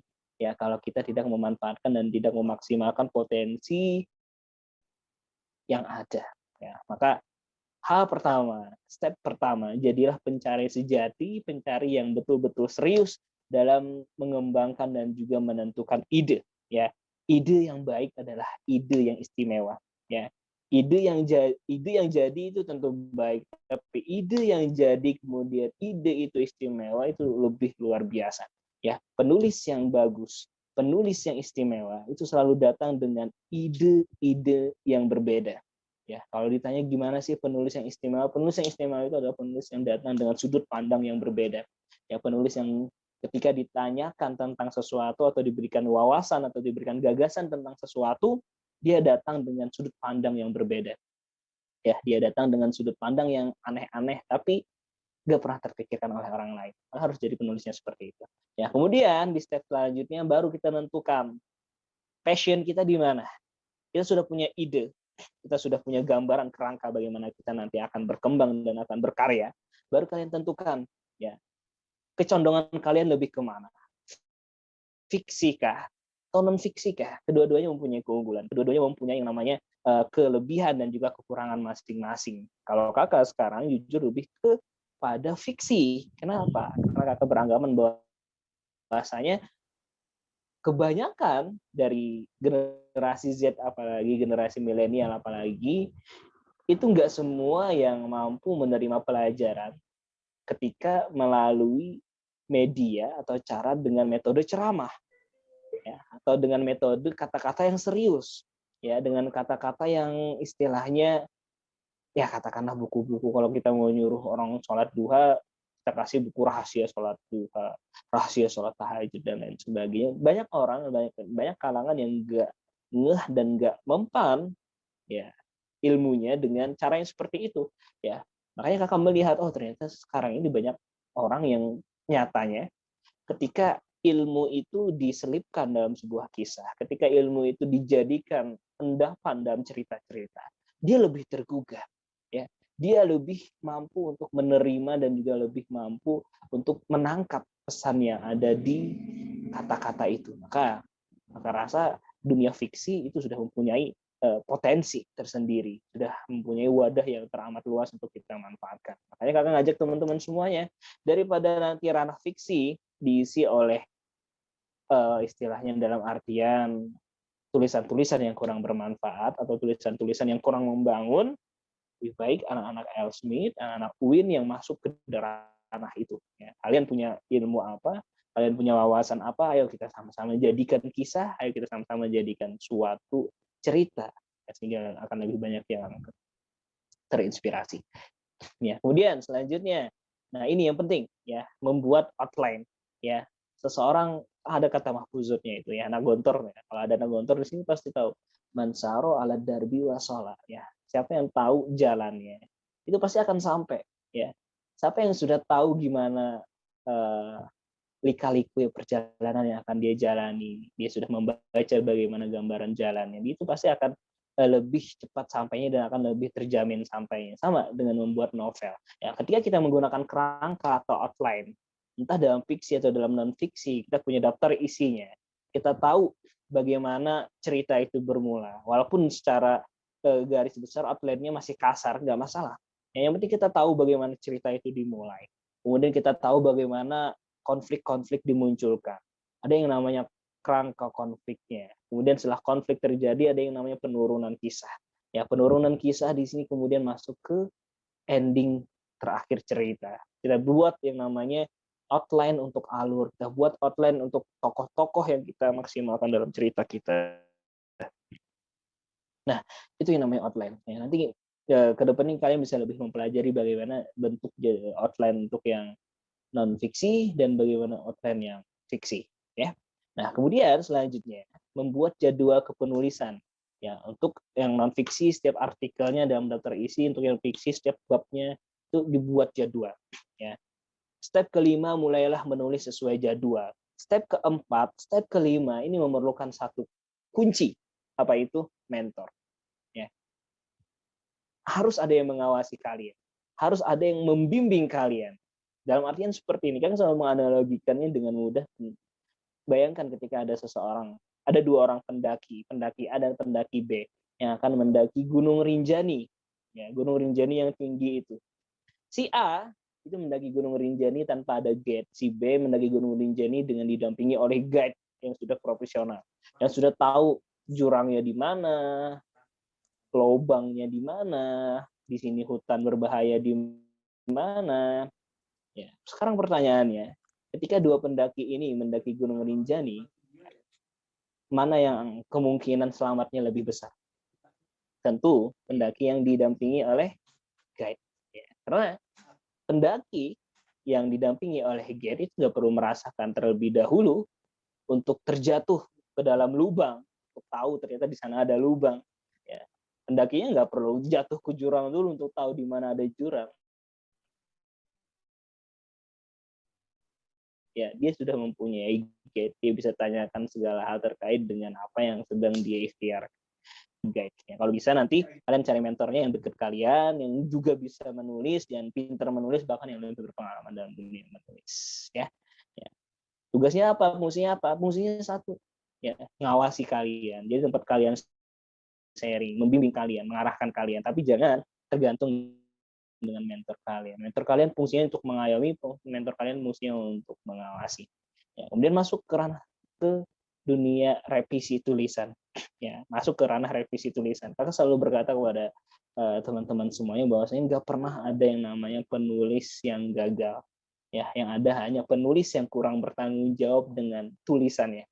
Ya, kebanyakan dari kita ini untuk memulai tulisan, tapi sudah bab kedua, sudah di tengah jalan, pusing, nggak tahu lagi jalan ceritanya seperti apa, nggak tahu lagi konfliknya harus digimanain, akhirnya mundur, menyerah, terbengkalai. Itu namanya bukan penulis yang bertanggung jawab. Ya, makanya kakak selalu bilang ketika kita berani untuk memulai, harus berani untuk mengakhiri. Ya, buruk atau baik tulisan itu harus kalian selesaikan. Ya. Ketika kalian sudah masuk ke tahap revisi, ini udah tahapan yang kita akan tahu, kita akan lebih banyak belajar. Oh, ternyata kelebihan kita ini, ternyata kekurangan kita ini. Ya. Kemudian step ke-7 masuk ke ranah penerbit. Ya. Kita mencari istilahnya mencari penerbit atau istilahnya menyerahkan naskah buku kita ke penerbit itu sama dengan ibaratnya sama dengan mencari jodoh juga, ya. Penulis dan penerbit itu jodoh-jodohan, ya. Banyak penulis yang mempunyai background seperti ini ternyata nggak cocok dengan penerbit yang genrenya seperti ini, ya. Penulis yang seperti ini ternyata lebih cocok dengan penerbit yang genrenya seperti ini karena penerbit itu mempunyai standar sendiri, penerbit itu mempunyai yang namanya coraknya sendiri, ya. Makanya kita nggak bisa memaksakan ya corak kita untuk masuk ke corak penerbit ini. Ya, misalkan ini penerbitnya lebih fokus ke katakanlah novel-novel anak muda, ya. Novel-novel anak muda yang berbau romance, ya. Kemudian genre kita itu novel-novel yang istilahnya motivasi pengembangan diri yang Islami. Kemudian kita paksakan ingin masuk ke sini, itu nggak bakalan bisa ketemu. Ya, makanya ketika kita mencari penerbit, cari penerbit yang mempunyai corak dan juga kecenderungan yang sama dengan kita. Ya. Kemudian terakhir, di step terakhir, sudah masuk penerbit, nah baru nanti kita bantu dengan yang namanya promosi. Apalagi di zaman sekarang itu promosinya harus lebih pintar dalam memaksimalkan media sosial kita. Ya, bahkan di zaman sekarang itu udah nggak ada perbedaan antara penerbit mayor dan penerbit indie. Dulu perbedaan penerbit mayor dan penerbit indie dulu memang terasa banget ketika zaman media sosial belum terlalu berkembang. Ya, dulu patokan buku itu adalah Gramedia karena kita sama-sama tahu bahwasanya yang paling punya relasi terluas di seluruh Indonesia adalah Gramedia. Ketika kita sudah masuk Gramedia, berarti buku kita bisa menyebar ke seluruh Indonesia. Ya, zaman sekarang tanpa melalui Gramedia pun, ya kita sudah bisa menyebarkan buku kita ke seluruh Indonesia karena terbantu oleh media sosial. Jadi pintar-pintar memanfaatkan media sosial yang kita punyai. Selanjutnya, udah jam berapa? Oke, pas jam 9. Nah, ini yang terakhir ya. Saya selalu berkata bahwasanya jadilah ya hal-hal yang perlu kalian perhatikan. Pertama, jadilah penulis yang istimewa. Ya, penulis yang istimewa adalah penulis yang mempunyai sudut pandang yang berbeda. Ya, sederhananya sendiri, gimana sih Kak sudut pandang yang berbeda? Sudut pandang yang berbeda itu gini lah sederhananya. Kalau kalian ingin memikirkan bagaimana sudut pandang yang berbeda, misalkan ditanyakan, misalkan ada yang tanya, apa yang terlintas di benakmu, apa yang terlintas di pikiranmu ketika dikatakan kata-kata hitam, ya kata-kata hitam. Penulis biasa yang nggak punya sudut pandang yang berbeda, dia pasti akan berpikiran bahwasanya hitam, hitam itu gelap, hitam itu lawan dari putih, hitam itu warna klasik, hitam itu kesedihan, kegelisahan dan lain sebagainya. Itu adalah penulis yang mempunyai sudut pandang yang biasa. Tapi penulis yang mempunyai sudut pandang yang istimewa, dia akan hadir, dia akan datang dengan sudut pandang yang luar biasa. Ketika dia dikatakan, apa yang terlintas di benakmu ketika membayangkan kata hitam? Hitam selalu datang terlambat. Hitam selalu berjalan yang paling belakang. Hitam selalu ditinggalkan oleh teman-temannya karena dia lelet dan dia lambat. Ya. Akhirnya, ya, si hitam ketika teman-temannya sudah jengkel, ketika teman-temannya yang lain sudah menyerah dengan kebebalan si hitam, ya akhirnya teman-temannya memutuskan untuk selamanya meninggalkan si hitam. Ya. Itulah alasan kenapa warna pelangi tidak pernah ada warna hitam. Ya. Karena teman-temannya memutuskan warna hitam untuk pergi selama-lamanya karena dia lambat. Nah itu adalah sudut pandang yang jarang dipikirkan oleh orang lain. Ya. Kita sudah jadi penulis yang istimewa, maka selanjutnya kita harus jadi penulis yang peka terhadap keadaan sekitar kita. Ya, ketika kalian traveling, ketika kalian liburan ke pantai, ke gunung, yang kalian lakukan sebagai penulis yang peka, itu bukan cuma rame-ramenya doang, tapi kalian dengarkan gimana sih suara desir ombak, gimana sih suara desir angin, gimana sih suara sepoi angin, Ya gimana sih istilahnya bunyi kicauan burung di pagi hari dan lain sebagainya. Penulis yang peka akan memperhatikan hal-hal itu. Penulis yang peka akan memperhatikan fenomena-fenomena yang terjadi di dalamnya. Ya masalah improvisasi itu adalah ranah fiksi. Itu adalah daya imajinasi dan juga daya kecerdasan penulis masing-masing. Ya. Kemudian yang terakhir pesan dari kakak, tekun berproses. Ya. Kalian sudah tahu komitmennya, kalian sudah berani untuk maju ke depannya, kalian sudah pionir untuk berkarya. Selanjutnya adalah tekun berproses. Ya. Bagaimana nanti kita ke depannya, bagaimana kualitas apa yang kita tulis, itu tergantung dengan proses yang kita lalui. Ya. Semakin prosesnya berdarah-darah, semakin prosesnya berat untuk dilalui, ya maka hasilnya juga akan berbeda kualitasnya dengan proses yang biasa-biasa aja. Ya. Itu teman-teman ya yang kakak sampaikan tepat jam 9. Dan nanti kalau mau sharing atau ada yang ditanyakan, kakak persilahkan. Thank you. Assalamualaikum warahmatullahi wabarakatuh. Waalaikumsalam warahmatullahi wabarakatuh. Terima kasih banyak Kak Kama. Luar biasa ya Kak, definisi dari from hero to zero. Gimana rasanya tuh Kak, jadi penulis muda, terus bisa menangin istilahnya pencapaian yang biasanya tuh diisi oleh Terelie, Kang Abik, luar biasa sekali ya Kak. Tapi itu ujian, itu Mbak. Ujian gimana tuh? Itu ujian ya, ujian konsistensi juga. Kalau kakak berbangga diri sampai di situ atau merasa wah ini udah puncaknya, wah itu adalah suatu kemunduran. Tapi kakak sudah kalah dengan diri sendiri gitu. Karena kalau kakak sendiri menganggap ini ujian karena kayaknya memang masih terlalu cepat ya. Dengan kakak masih istilahnya masih diuji konsistensinya. Pencapaian ini setelah berapa tahun kakak nulis terus diterbitin kak? Itu tahun kedua kemarin. Tahun kedua, luar biasa sekali ya kak. Ini yang buku 1/4 yang 1 minggu ditulis itu kak? Yang 3 minggu. Oh 3 minggu, luar biasa. 3 minggu ini, kayaknya saya kalau nulis itu butuh, aduh lama kak, luar biasa sekali. Ya. Kemudian kita sudah memiliki 5 pertanyaan, Kak. Izin untuk membacakan ya, Kak. Di sini coba kita lihat di room chat. Ada beberapa pertanyaan. Ada pertanyaan yang juga mirip. Sebentar. Ya, ada pertanyaan dari Zikma Uhamka yang saya lihat mirip dengan pertanyaan dari Muhammad Rizky Akbar, UIN Jakarta. Jadi mengenai bagaimana cara membangun semangat membaca ya Kak. Nah ini dari pertanyaan Rizky Akbar, saya seorang pembaca yang lebih prefer membaca buku-buku non-fiksi. Ini berarti akademis sekali. Karena merasa bahwa buku non-fiksi lebih seru ketimbang buku fiksi. Seringkali saya membaca buku fiksi malah berhenti di tengah jalan. Karena motivasi membaca buku tersebut tiba-tiba menurun. Pertanyaan saya, bagaimana agar kita bisa konsisten dalam membaca buku dan bagaimana untuk memotivasi diri membaca buku yang kesannya lepas dari zona aman, Kak. Termasuk terhadap ini buku-buku yang penulisnya tuh kontras dengan pemikiran kita. Kadang kita kalau cara pandang atau bidang yang enggak cocok sama kita kan kita jadi malas ya Kak. Mungkin ada tips-tipsnya. Terus boleh pertanyaan selanjutnya ya Kak? Ini ada pertanyaan dari saudara sebentar Muhammad Afifullah.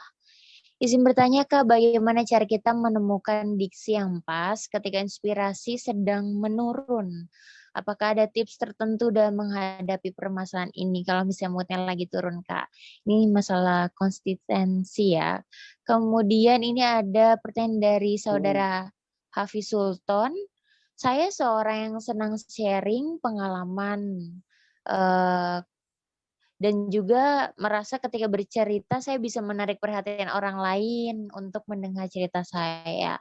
Kebetulan saya sempat menjadi seorang penulis. Menulis itu kan erat kaitannya dengan bercerita. Bagaimana cara yang paling efektif untuk mengubah kemampuan bercerita kita ke sebuah karya tulisan yang baik. Kayaknya cukup segitu dulu, Kak.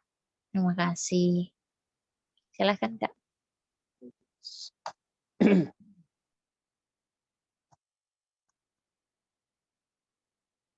Oh, oke. Tadi kita jawab pertanyaan yang nomor 2 dulu ya. Tadi nomor Iya. 1 tadi kan lumayan banyak pertanyaannya. Iya, Kak. Gimana sih menemukan diksi ya ketika mood menurun? Ya, ini penting ya. Ini penting banget bagi penulis, khususnya bagi kita yang baru mulai karir kita di dunia kepenulisan. Ya, jangan menulis berdasarkan mood. MOOD. Jangan pernah jadi penulis berdasarkan mood. Ya, karena kenapa? Karena kalau kita menulis berdasarkan dengan mood, kita akan didikte, kita akan diatur oleh mood itu sendiri. Ya, bayangkan ketika mood kita selama 1 tahun nggak pernah muncul, itu berarti ya kita nggak akan pernah menulis selama 1 tahun itu. Tapi berbeda dengan ketika penulis itu menulis sesuatu berdasarkan komitmen, berdasarkan alasan, berdasarkan motivasi. Bagaimanapun mood yang dia miliki, ketika dia menulis berdasarkan komitmen, dia akan selesaikan, dia akan tuntaskan itu. Ya. Tapi ketika penulis itu tergantung dengan moodnya atau moodian, kita sering sebut mood-moodan, nah itu akan sangat-sangat berbahaya. Ya. Jadi ketika kita menulis berdasarkan komitmen, itu insya Allah lebih aman dan insya Allah lebih selamat. Ya.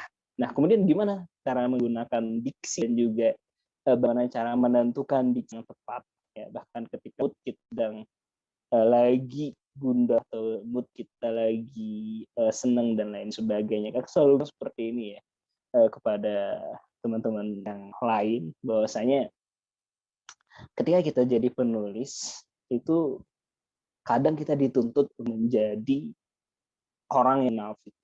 Ya. Orang yang munafik di sini dalam artian seperti ini. Ya, penulis itu biasanya disuruh menulis deskripsi kebahagiaan. Ya, padahal waktu itu moodnya sedang sedih, ya, moodnya sedang kacau atau moodnya sedang gundah gulana. Tapi untuk profesionalitas, kadang penulis itu dituntut untuk bisa menulis suatu kebahagiaan, untuk bisa menerjemahkan kebahagiaan dalam kata-katanya. Tentu akan ada yang namanya kontradiksi keadaan di sini. Ya, makanya ini sangat-sangat berbahaya. Ya, kadang juga sebaliknya disuruh menulis tentang kesedihan tapi dia lagi happy-happynya, itu akan susah. Ya, makanya penulis itu ketika kita sudah menulis berdasarkan komitmen dan juga berdasarkan kemampuan, ketika kita sudah belajar tentang kemampuan, itu berarti kita belajar tentang keinginan untuk belajar. Ya, penentuan diksi, penentuan gaya bahasa itu akan sangat-sangat dibentuk oleh proses yang kita lalui. Ya, diksi terbentuk itu sebenarnya bukan dari mood, ya, tapi diksi terbentuk itu dari bahan bacaan kita. Ya, semakin banyak bahan yang kita baca, makin banyak bahan yang kita cerna, insya Allah diksi yang kita akan tentukan dalam kalimat yang kita susun itu akan lebih tertata rapi. Ya, orang yang menulis diiringi dengan pengetahuan dan juga istilahnya wawasan di dalamnya. Dia nggak cuma sekedar menulis tanpa diiringi dengan bacaan, itu maka tulisannya akan tajam. Maka tulisannya akan garing. Tapi beda ketika tulisannya itu dia menulis, tapi dia juga membaca. Dia siapkan apa yang ingin dia tulis dalam kata-kata itu. Dia cari informasi, dia cari bensinnya terlebih dahulu, dia cari bumbunya seperti apa. Maka kata-katanya akan jauh lebih tajam daripada sebuah tulisan yang ditulis tanpa ada persiapan bahan bacaan. Makanya ini penting, ya. Ini menyinggung juga dari tadi pertanyaan pertama, ya. Ya, membaca dan juga menulis ini adalah komponen yang nggak bisa dipisahkan, ya. Ya, ibarat Indomie dengan bumbunya, atau istilahnya ibarat cah kangkung dengan bumbunya, atau istilahnya ibarat sendal kanan dan juga sendal kiri. Maka membaca dan menulis ini adalah komponen yang nggak bisa kita pisahkan, ya. Orang yang banyak membaca tapi nggak menulis itu juga salah, sia-sia ilmunya. Ya, akan terbengkalai yang namanya wawasannya. Ya, padahal kita sama-sama tahu bahwasanya ketika kita sudah mempunyai ilmu, kita sudah mempunyai banyak pengetahuan, maka untuk menjadi atau untuk menuju keabadian itu investasinya adalah dengan menulis. Ya. Orang yang menulis tanpa membaca, itu kasihan yang baca tulisan kamu. Ya. Nggak ada isinya atau sia-sia. Ya, makanya ini sangat penting untuk kita sesuaikan antara keduanya. Nah, kemudian gimana kalau kita istilahnya cenderung nggak suka dengan bahan-bahan bacaan yang misalkan ideologi pemikirannya berbeda dengan kita. Ya, memang ya pada dasarnya ketika kita memutuskan untuk membaca sesuatu atau menyukai proses membaca atau menyukai praktek membaca itu sendiri, tentu kita memulai dengan hal-hal yang kita sukai terlebih dahulu ya. Sama dengan menulis ya. Menulis itu juga ya, kakak selalu menyarankan bahwasanya ketika kalian mulai menulis itu jangan dulu menulis yang berat-berat. Jangan dulu menulis hal-hal yang rumit ya. Kalian baru mulai menulis tiba-tiba langsung menulis tentang kenapa bumi itu datar, kenapa bumi itu bulat dan lain sebagainya. Itu adalah hal-hal yang rumit yang pusing akan kalian, yang kalian rasakan hanya pusing di sananya. Tapi mulailah dengan hal-hal yang ringan, sederhana, dekat dengan kita. Ya, kalau kakak dulu sendiri jujur, ya waktu di Gontor itu mulainya ketika masuk instansi kepenulisan di sana, yang diterapkan oleh senior-senior kakak waktu itu adalah buku, dikasih buku tulis, kejadian apapun yang kamu alami hari ini, tulis di buku ini. Akhirnya kakak mulai dengan diary waktu itu, catatan harian. Ya. Dibotak kah waktu itu, sendal hilang, cucian hilang, dan lain sebagainya, semuanya ditulis. Ya, semuanya dideskripsikan. Karena memang kemampuan kita untuk mendeskripsikan sesuatu dimulai dengan hal-hal yang sederhana dan dimulai dengan hal-hal yang dekat dengan kita. Ya, makanya menulis itu ya mulai dengan hal-hal yang dekat dulu dengan kita. Nah, dan juga gimana sih caranya supaya kita menumbuhkan profesionalitas dalam membaca. Ya, itu nggak bisa dipaksakan sih ya. Tapi ya biasakan seperti ini ya. Semakin kita banyak membaca istilahnya pandangan-pandangan, semakin kita banyak membaca pemikiran-pemikiran bahkan dengan pemikiran yang berbeda dengan kita, ya kita akan semakin teduh dalam menentukan ya mana yang baik, mana yang lebih baik. Ya, kadang orang yang masih pada tahapan baru belajar, dia akan menganggap bahwasanya diri dia yang paling benar dan yang lain adalah salah.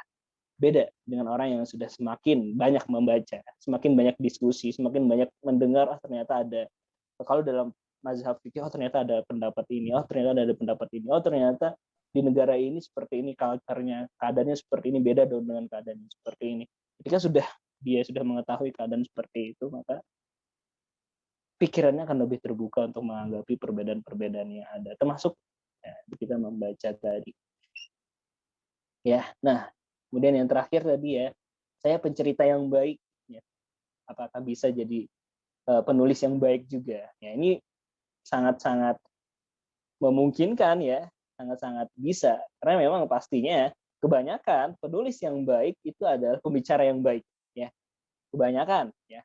Ketika dia sudah bisa menulis dengan baik, biasanya ketika dia disuruh berbicara, dia akan bisa membicarakan apa yang dia tulis dengan baik. Ya, apalagi kalau dia tapi ya mungkin ya akan jadi permasalahan adalah ketika kita pinter ngomong, tapi ketika harus menulis atau harus kita dituliskan dalam karya itu agak susah. Ya.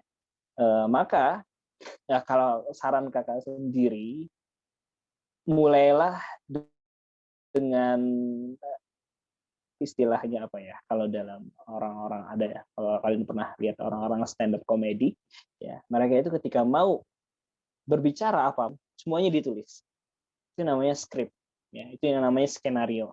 Nah, maka mulailah menulis dengan skrip dan juga skenario seperti itu ya.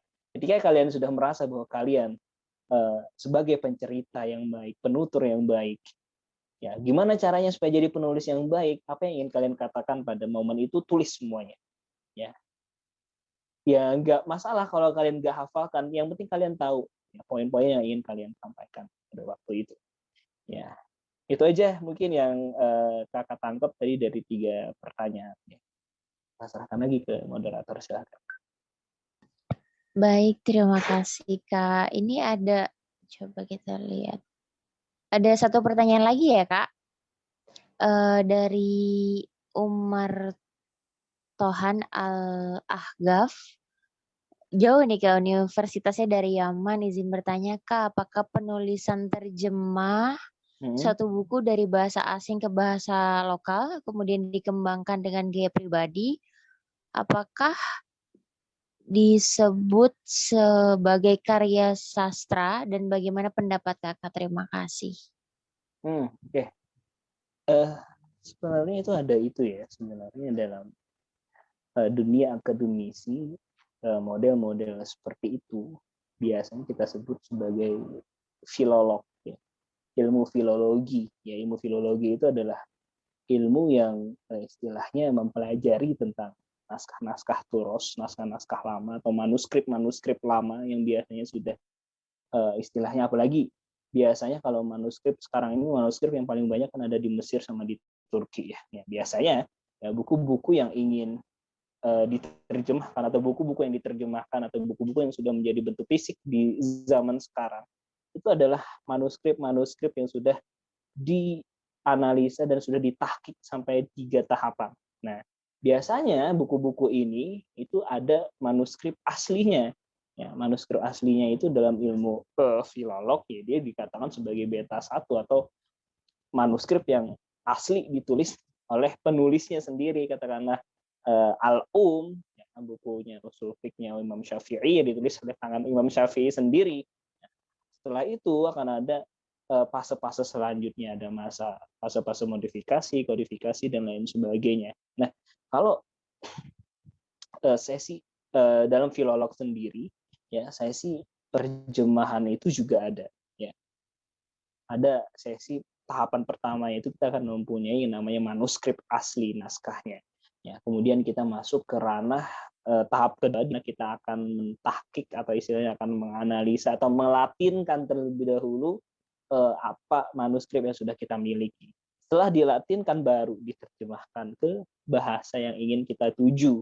Ya, dan memang ya nanti terkait bagaimana, apakah ada improvisasi di dalamnya, ya, apakah ada perbaikan atau apakah ada 2 versi naskah yang berbeda, ya itu akan mempunyai ranah pembahasan masing-masing. Nah, gimana kalau misalkan buku terjemah seperti itu dalam ranah kita, khususnya di Indonesia, kita ingin memasukin yang namanya improvisasi pemikiran kita. Nah, itu mungkin ya sah-sah saja, ya, tapi untuk keotentikan naskahnya itu akan dipertanyakan, ya.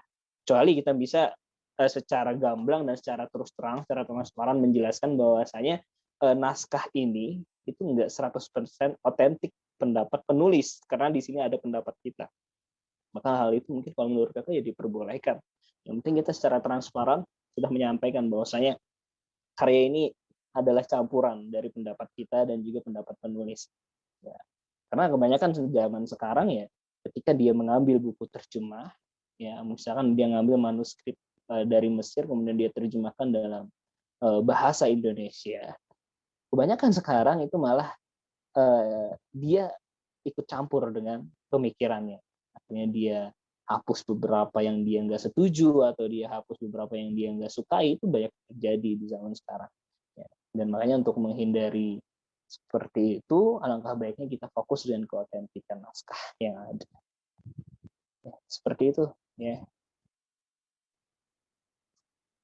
Baik, terima kasih banyak Kak. Luar biasa sekali ya. Tapi Kak, sebelumnya saya tertarik nih dengan buku Kakak yang 1/4 itu. Mungkin bisa Kak cerita sedikit tentang isi buku Kakak? Pasti teman-teman juga tertarik banget sama buku Kakak yang baru 2 tahun Kakak terjun tapi bisa langsung dapat penghargaan seperti itu. Iya. Sebenarnya 1/4 ya, 1/4 nanti dan kembali itu buku pertama dari duologi buku yang Kakak siapkan sih. Ada 2 kan. 1/4 nanti dan kembali. Buku selanjutnya itu 1/2 atau separuh ya. Kini dan selamanya. Jadi memang ada 2 ya, dan 1/4 itu adalah buku pertamanya ya, dan di 1/4 itu betul-betul permulaan dari rangkaian kisah yang Kakak mulai, dan inti dari 1/4 itu sebenarnya ada ayat Quran ya. Qalu aidza kunna idzaman wa rufatan aina mab'usuna khalqan jadida. Ya, Kakak membahasakan itu. Ya, ketika ada banyak penyesalan dari orang-orang kafir, ya, orang-orang musyrik yang mengatakan bahwasanya seandainya aku masih bisa diberikan kesempatan untuk kembali lagi ke dunia, maka aku akan beriman, maka aku akan melakukan hal ini, maka aku akan melakukan hal itu. Maka 1/4 itu adalah terjemahan dari itu. Ya, makanya kakak pelajarannya itu, makanya kakak jadikan sebuah novel. Ya, akhirnya di sini jatuhnya lebih kepada perjalanan spiritual, ya, seseorang yang ingin menemukan 4 pertanyaan yang harus dia cari, yang harus dia selesaikan, ya, di dalam 4 jiwa yang berbeda. Ya. 4 jiwa yang berbeda ini kakak angkat latarnya dengan 4 negara yang berbeda. Ya. Pelajaran-pelajaran yang diajarkan dalam setiap kejadiannya pun di 4 negara, di 4 tokoh ini juga sederhana. Ya. Seperti mungkin di tokoh pertama kakak mengajarkan bahwasanya ternyata pentingnya kata maaf itu seperti ini. Ternyata kata terima kasih itu mampu menyelamatkan segalanya. Ya, ternyata ada banyak hal yang di dunia ini yang ukurannya itu nggak ada yang bisa menandingi kecuali dengan kata-kata syukur. Ya, maka latar yang kakak angkat waktu itu adalah 4 negara Islam, atau bukan 4 negara Islam sih, 4 negara, 4 peradaban di mana Islam pernah berkembang. Ya, pertama di Kairo, habis itu di Istanbul, habis itu di Andalusia, di Cordoba, habis itu di Gaza, Palestina. Kayak 4 kejadian, 4 tokoh, 4 manfaat, 4 latar belakang, dan juga 4 perjalanan spiritual manusia kakak rangkum dalam buku itu. Jadi makanya kenapa judulnya 1/4, ya karena memang itu, ya, 1/4 kehidupan yang mereka sesali, 1/4 kehidupan yang mereka kagumi, 1/4 kehidupan yang mereka angankan, 1/4 kehidupan yang mereka doakan.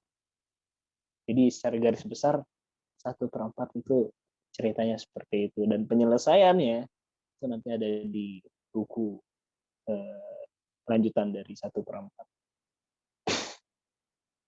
Ini seperti itu. Oke Kak, semoga di buku 1/2 ya kelanjutannya itu bisa melampaui pencapaian yang kemarin. Tapi berarti 1/2 ini kan mumpung eksklusif ya Kak, kayak wawancara eksklusif. Itu nanti mau diarahkan kemana Kak buku 1/2 itu? Kalau diarahkan ya tentu karena 1/4 itu masih banyak hal yang belum selesai. Ya, masih banyak hal yang menjadi tanda tanya, ya. Makanya 1/2 itu nanti akan menjadi jawaban dari apa yang belum tuntas di 1/4. Jadi seperti itu. Ya. Apa yang belum tuntas itu harus beli bukunya, ya. Harus beli bukunya. Oke Kak, mudah-mudahan nih nanti dari peserta-peserta yang tertarik kayak bisa belanja online juga kayaknya ya Kak di Gramedia. Ya kan. Kalau yang nggak mau jalan-jalan langsung, oke. Terima kasih banyak Kakak. Berhubung sudah pukul 9.27 ya Kak. Mungkin dari kita akhiri sampai sini. Terima kasih banyak dan mudah-mudahan ini bukan jadi kali pertama dan terakhir ya Kak. Mudah-mudahan besok lagi kita bisa membuat webinar seperti ini lagi. Terima kasih Kakak. Kemudian untuk para peserta diharapkan tidak live dulu ya. Kita mau ada sesi foto Kak buat dokumentasi. Atau mungkin sebelum sesi dokumentasi Kakak mau memberikan closing statement terlebih dahulu. Saya persilahkan. Oke. Karena memang berhubung semuanya mahasiswa ya, hampir semuanya rata-rata mahasiswa yang ada di sini, pesan kakak satu sih ya, mungkin kakak awali pesan ini terakhir ini dengan kisah yang sangat fenomenal di negeri antah berantah dia di zaman dulu di negeri Arab. Ya, tahu Abu Nawas ya? Abu Nawas tahu kan ya? Nah, Abu Nawas dengan Iya, Kak. Baginda Harun ar-Rasyid pada waktu itu ya, sedang melakukan perjalanan panjang dari Syam, dari Irak menuju ke Syam ya. Tahu sendiri kan ya bagaimana Harun ar-Rasyid dan juga Abu Nawas ya, ketika mereka berada bersama tentu akan ada banyak hal menggelitik atau akan ada banyak hal yang menakutkan bagi Abu Nawas, karena Baginda Harun ar-Rasyid selalu meminta jawaban yang masuk akal, selalu meminta jawaban yang mampu menenangkan Baginda Harun ar-Rasyid kalau ditanya oleh Baginda Harun ar-Rasyid. Makanya ketika Abu Nawas mendampingi Baginda Harun ar-Rasyid dari perjalanan Syam ke dari Irak ke Syam ini, itu adalah perjalanan yang sangat menakutkan bagi Abu Nawas. Nah, ketika perjalanan itu tiba-tiba lewat gerombolan burung gagak hitam yang dikatakan dalam buku itu, dalam cerita itu, sampai menutupi langit Irak. Sampai menutupi langit Irak ya. Ketika burung gagak yang sudah lewat, langit sudah kembali seperti sedia kala. Baginda Harun ar-Rasyid nyeletuk Abu Nawas, kira-kira berapa jumlah burung yang ada di kota Irak atau di kota Baghdad ya, di negara Irak, di kota Baghdad itu berapa jumlahnya, ya kan? Abu Nawas langsung mikir, ini pertanyaan nggak penting banget, ini pertanyaan nggak perlu banget gitu kan. Ya, tapi akhirnya Abu Nawas mencari jawaban yang sebisa mungkin jawaban itu tidak mengecewakan Baginda dan juga menyelamatkan dia. Ini dia bilang seperti ini, Baginda, jumlah burung yang ada di kota Baghdad itu sekitar 999.999 burung. Dengan yakin dan juga dengan pasti, ya Abu Nawas mengatakan seperti itu. Baginda Harun ar-Rasyid kaget lah, kamu tahu dari mana? Apakah kamu pernah menghitung? Wahai Abu Nawas, kata Baginda Harun ar-Rasyid kan. Akhirnya dijawablah oleh Abu Nawas, Baginda, ya gini aja ya. Kalau burung yang ada di kota Baghdad kurang dari jumlah yang saya sebutkan tadi, ya itu berarti Baginda, itu berarti burung-burung yang ada di kota Baghdad sedang bertamasya ke kota-kota lain. Ya. Kalau burung yang ada di kota Baghdad lebih dari apa yang saya sebutkan tadi, itu berarti burung-burung yang ada di kota lain sedang bertamasya ke kota Baghdad. Waktu itu juga Baginda Harun ar-Rasyid terdiam, kaget, bingung mau komentar apa, skakmat udah ya. Sederhananya gini pesan dari kakak. Relevansi itu penting banget. Ya, relevansi kegiatan, relevansi pikiran itu sangat penting banget, karena kebanyakan dari kita terlalu memikirkan banyak hal yang sebenarnya nggak patut untuk kita pikirkan. Kita sebagai mahasiswa terlalu pusing dengan hal-hal yang sebenarnya nggak relevan untuk kita pikirkan, mengerjakan hal-hal yang sebenarnya nggak relevan untuk kita kerjakan. Maka sebagai mahasiswa, jadilah mahasiswa yang cerdas, jadilah mahasiswa yang produktif, bukan mahasiswa yang sibuk ya. Mahasiswa yang produktif itu dia tahu mana prioritas dan tahu mana hal-hal yang relevan untuk dia yang harus dia kerjakan. Ya, jangan sampai pusing dalam artian hal-hal yang nggak relevan, lalu cinta Luna masuk penjara atau gosip-gosip lain malah dia stres pikirkan, itu nggak usah. Ya.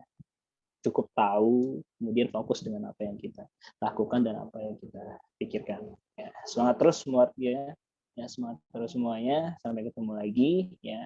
Terima kasih banyak banget ya sudah diundang dan juga sudah diperkenankan untuk berbagi sedikit pengalaman ya. Ya, kakak juga mengucapkan mohon maaf atas segala khilafan dan juga atas segala kekurangan yang kakak lakukan. Thank you semuanya. Syukran. Assalamualaikum warahmatullahi wabarakatuh. Waalaikumsalam warahmatullahi wabarakatuh. Terima kasih banyak kakak. Kehormatan juga bagi Salesnet bisa mendengar langsung pemaparan dari pemenang Book Fair Islamic Book Fair ya kak. Kita sekarang sesi foto ya kak, jangan live dulu ya kak. Monitor, operator, saudara Alam masih di sana untuk dokumentasi? Oh masih. Para peserta on cam dulu, kakak-kakak peserta boleh di on cam dulu ya. Ini yang masih pada off cam, kita on cam dulu. Nih. Biar bisa foto bareng sama kapan lagi foto bareng sama orang penting, ya kan? Asik. Oke, udah pada gimana Kak Alam, udah pada on cam? Ini saya nggak pakai laptop ini. Sebagian sih udah sih. Oh, sebagian udah. Coba kita tunggu sebentar Kak. Yuk Kak Nuril Ilmi. On cam Kak? Kak Miftah.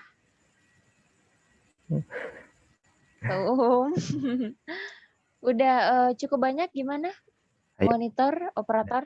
Udah banyak? Udah ya. Ya. Operator aja deh yang kasih aba-aba. Oke, 1, 2, 3. Oke, selanjutnya next slide. 1, 2, 3.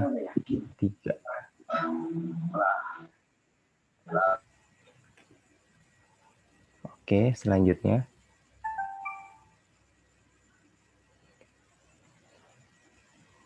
Satu, 2, 3. Oke, siap. Udah. Oke, makasih. Itu semua slide-nya kelihatan, Kak?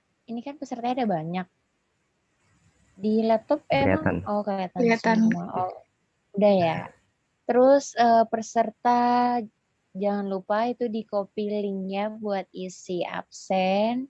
Kemudian Kak, coba kita lihat. Oke, kakaknya masih ada di room. Udah ya. Oke, kakak masih di room ternyata. Makasih banyak kakak. Baik, mungkin kita sudah ada di. Coba saya lihat di. Ini ada lagi nggak yang perlu? Oh ya udah ya. Baik, kini kita sudah ada di penghujung dari webinar pada malam hari ini.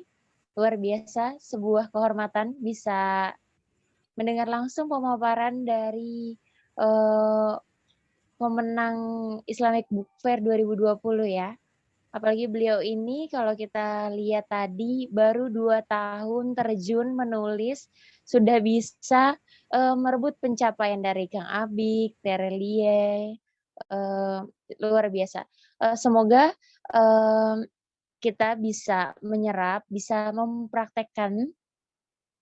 Oh iya, nanti PPT-nya akan kita share ya ke grup peserta. Semoga output dari kita mengikuti webinar ini bisa sedikit-sedikit kita mulai untuk menulis dan mungkin nanti mohon izin ya Kak kalau boleh membagi, boleh ya Kak kalau misalnya bagi kontak Kakak ke peserta. Gimana menurut Kak Kamal? Boleh, kalau yang penting untuk hal-hal yang bermanfaat, nanya-nanya, penulisan nggak masalah. Ya, oke. Terima kasih ya Kak. Nanti kita share juga yang mungkin ingin sharing di sela-sela waktu Kak Kamal juga.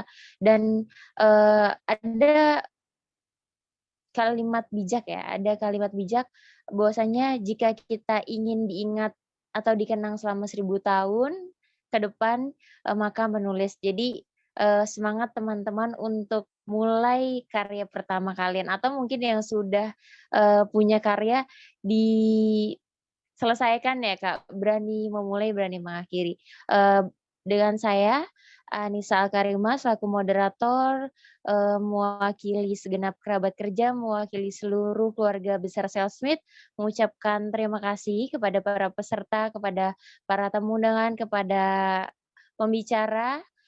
Semoga kita bisa berjumpa lagi di kegiatan Selsmith selanjutnya. Oh iya, kebetulan jika memang di sini ada mahasiswa hukum ekonomi syariah, bulan depan Selsmith akan mengadakan swallow, merupakan oprek dari pelatihan ya, pelatihan training yang ingin bergabung sebagai anggota Selsmith dan beberapa syarat diantaranya adalah mengikuti kajian ya, baik diskusi publik seperti ini ataupun kajian rutin mingguan minimal 3 kali Semoga kalian nggak melewatkan kesempatan ini. Dari saya terima kasih banyak. Mari kita tutup forum kita pada malam hari ini dengan hamdalah. Alhamdulillahirabbil alamin. Oke. Pamit undur diri. Assalamualaikum warahmatullahi wabarakatuh. Pamit, Kak.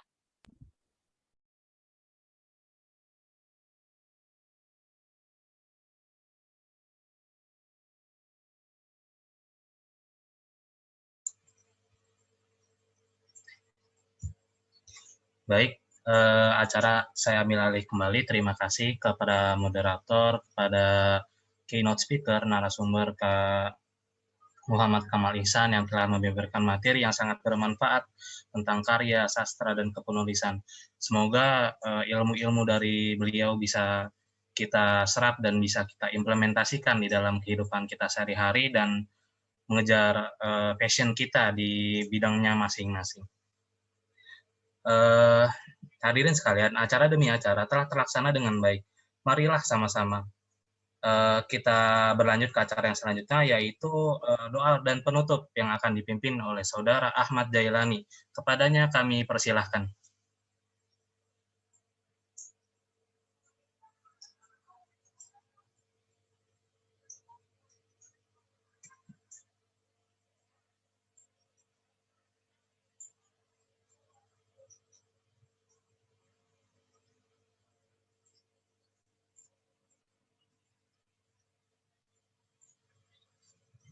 Mohon maaf, doa akan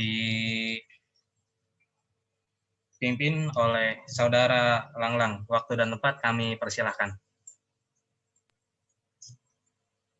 Baiklah teman-teman, kita istighfar sebanyak-banyaknya.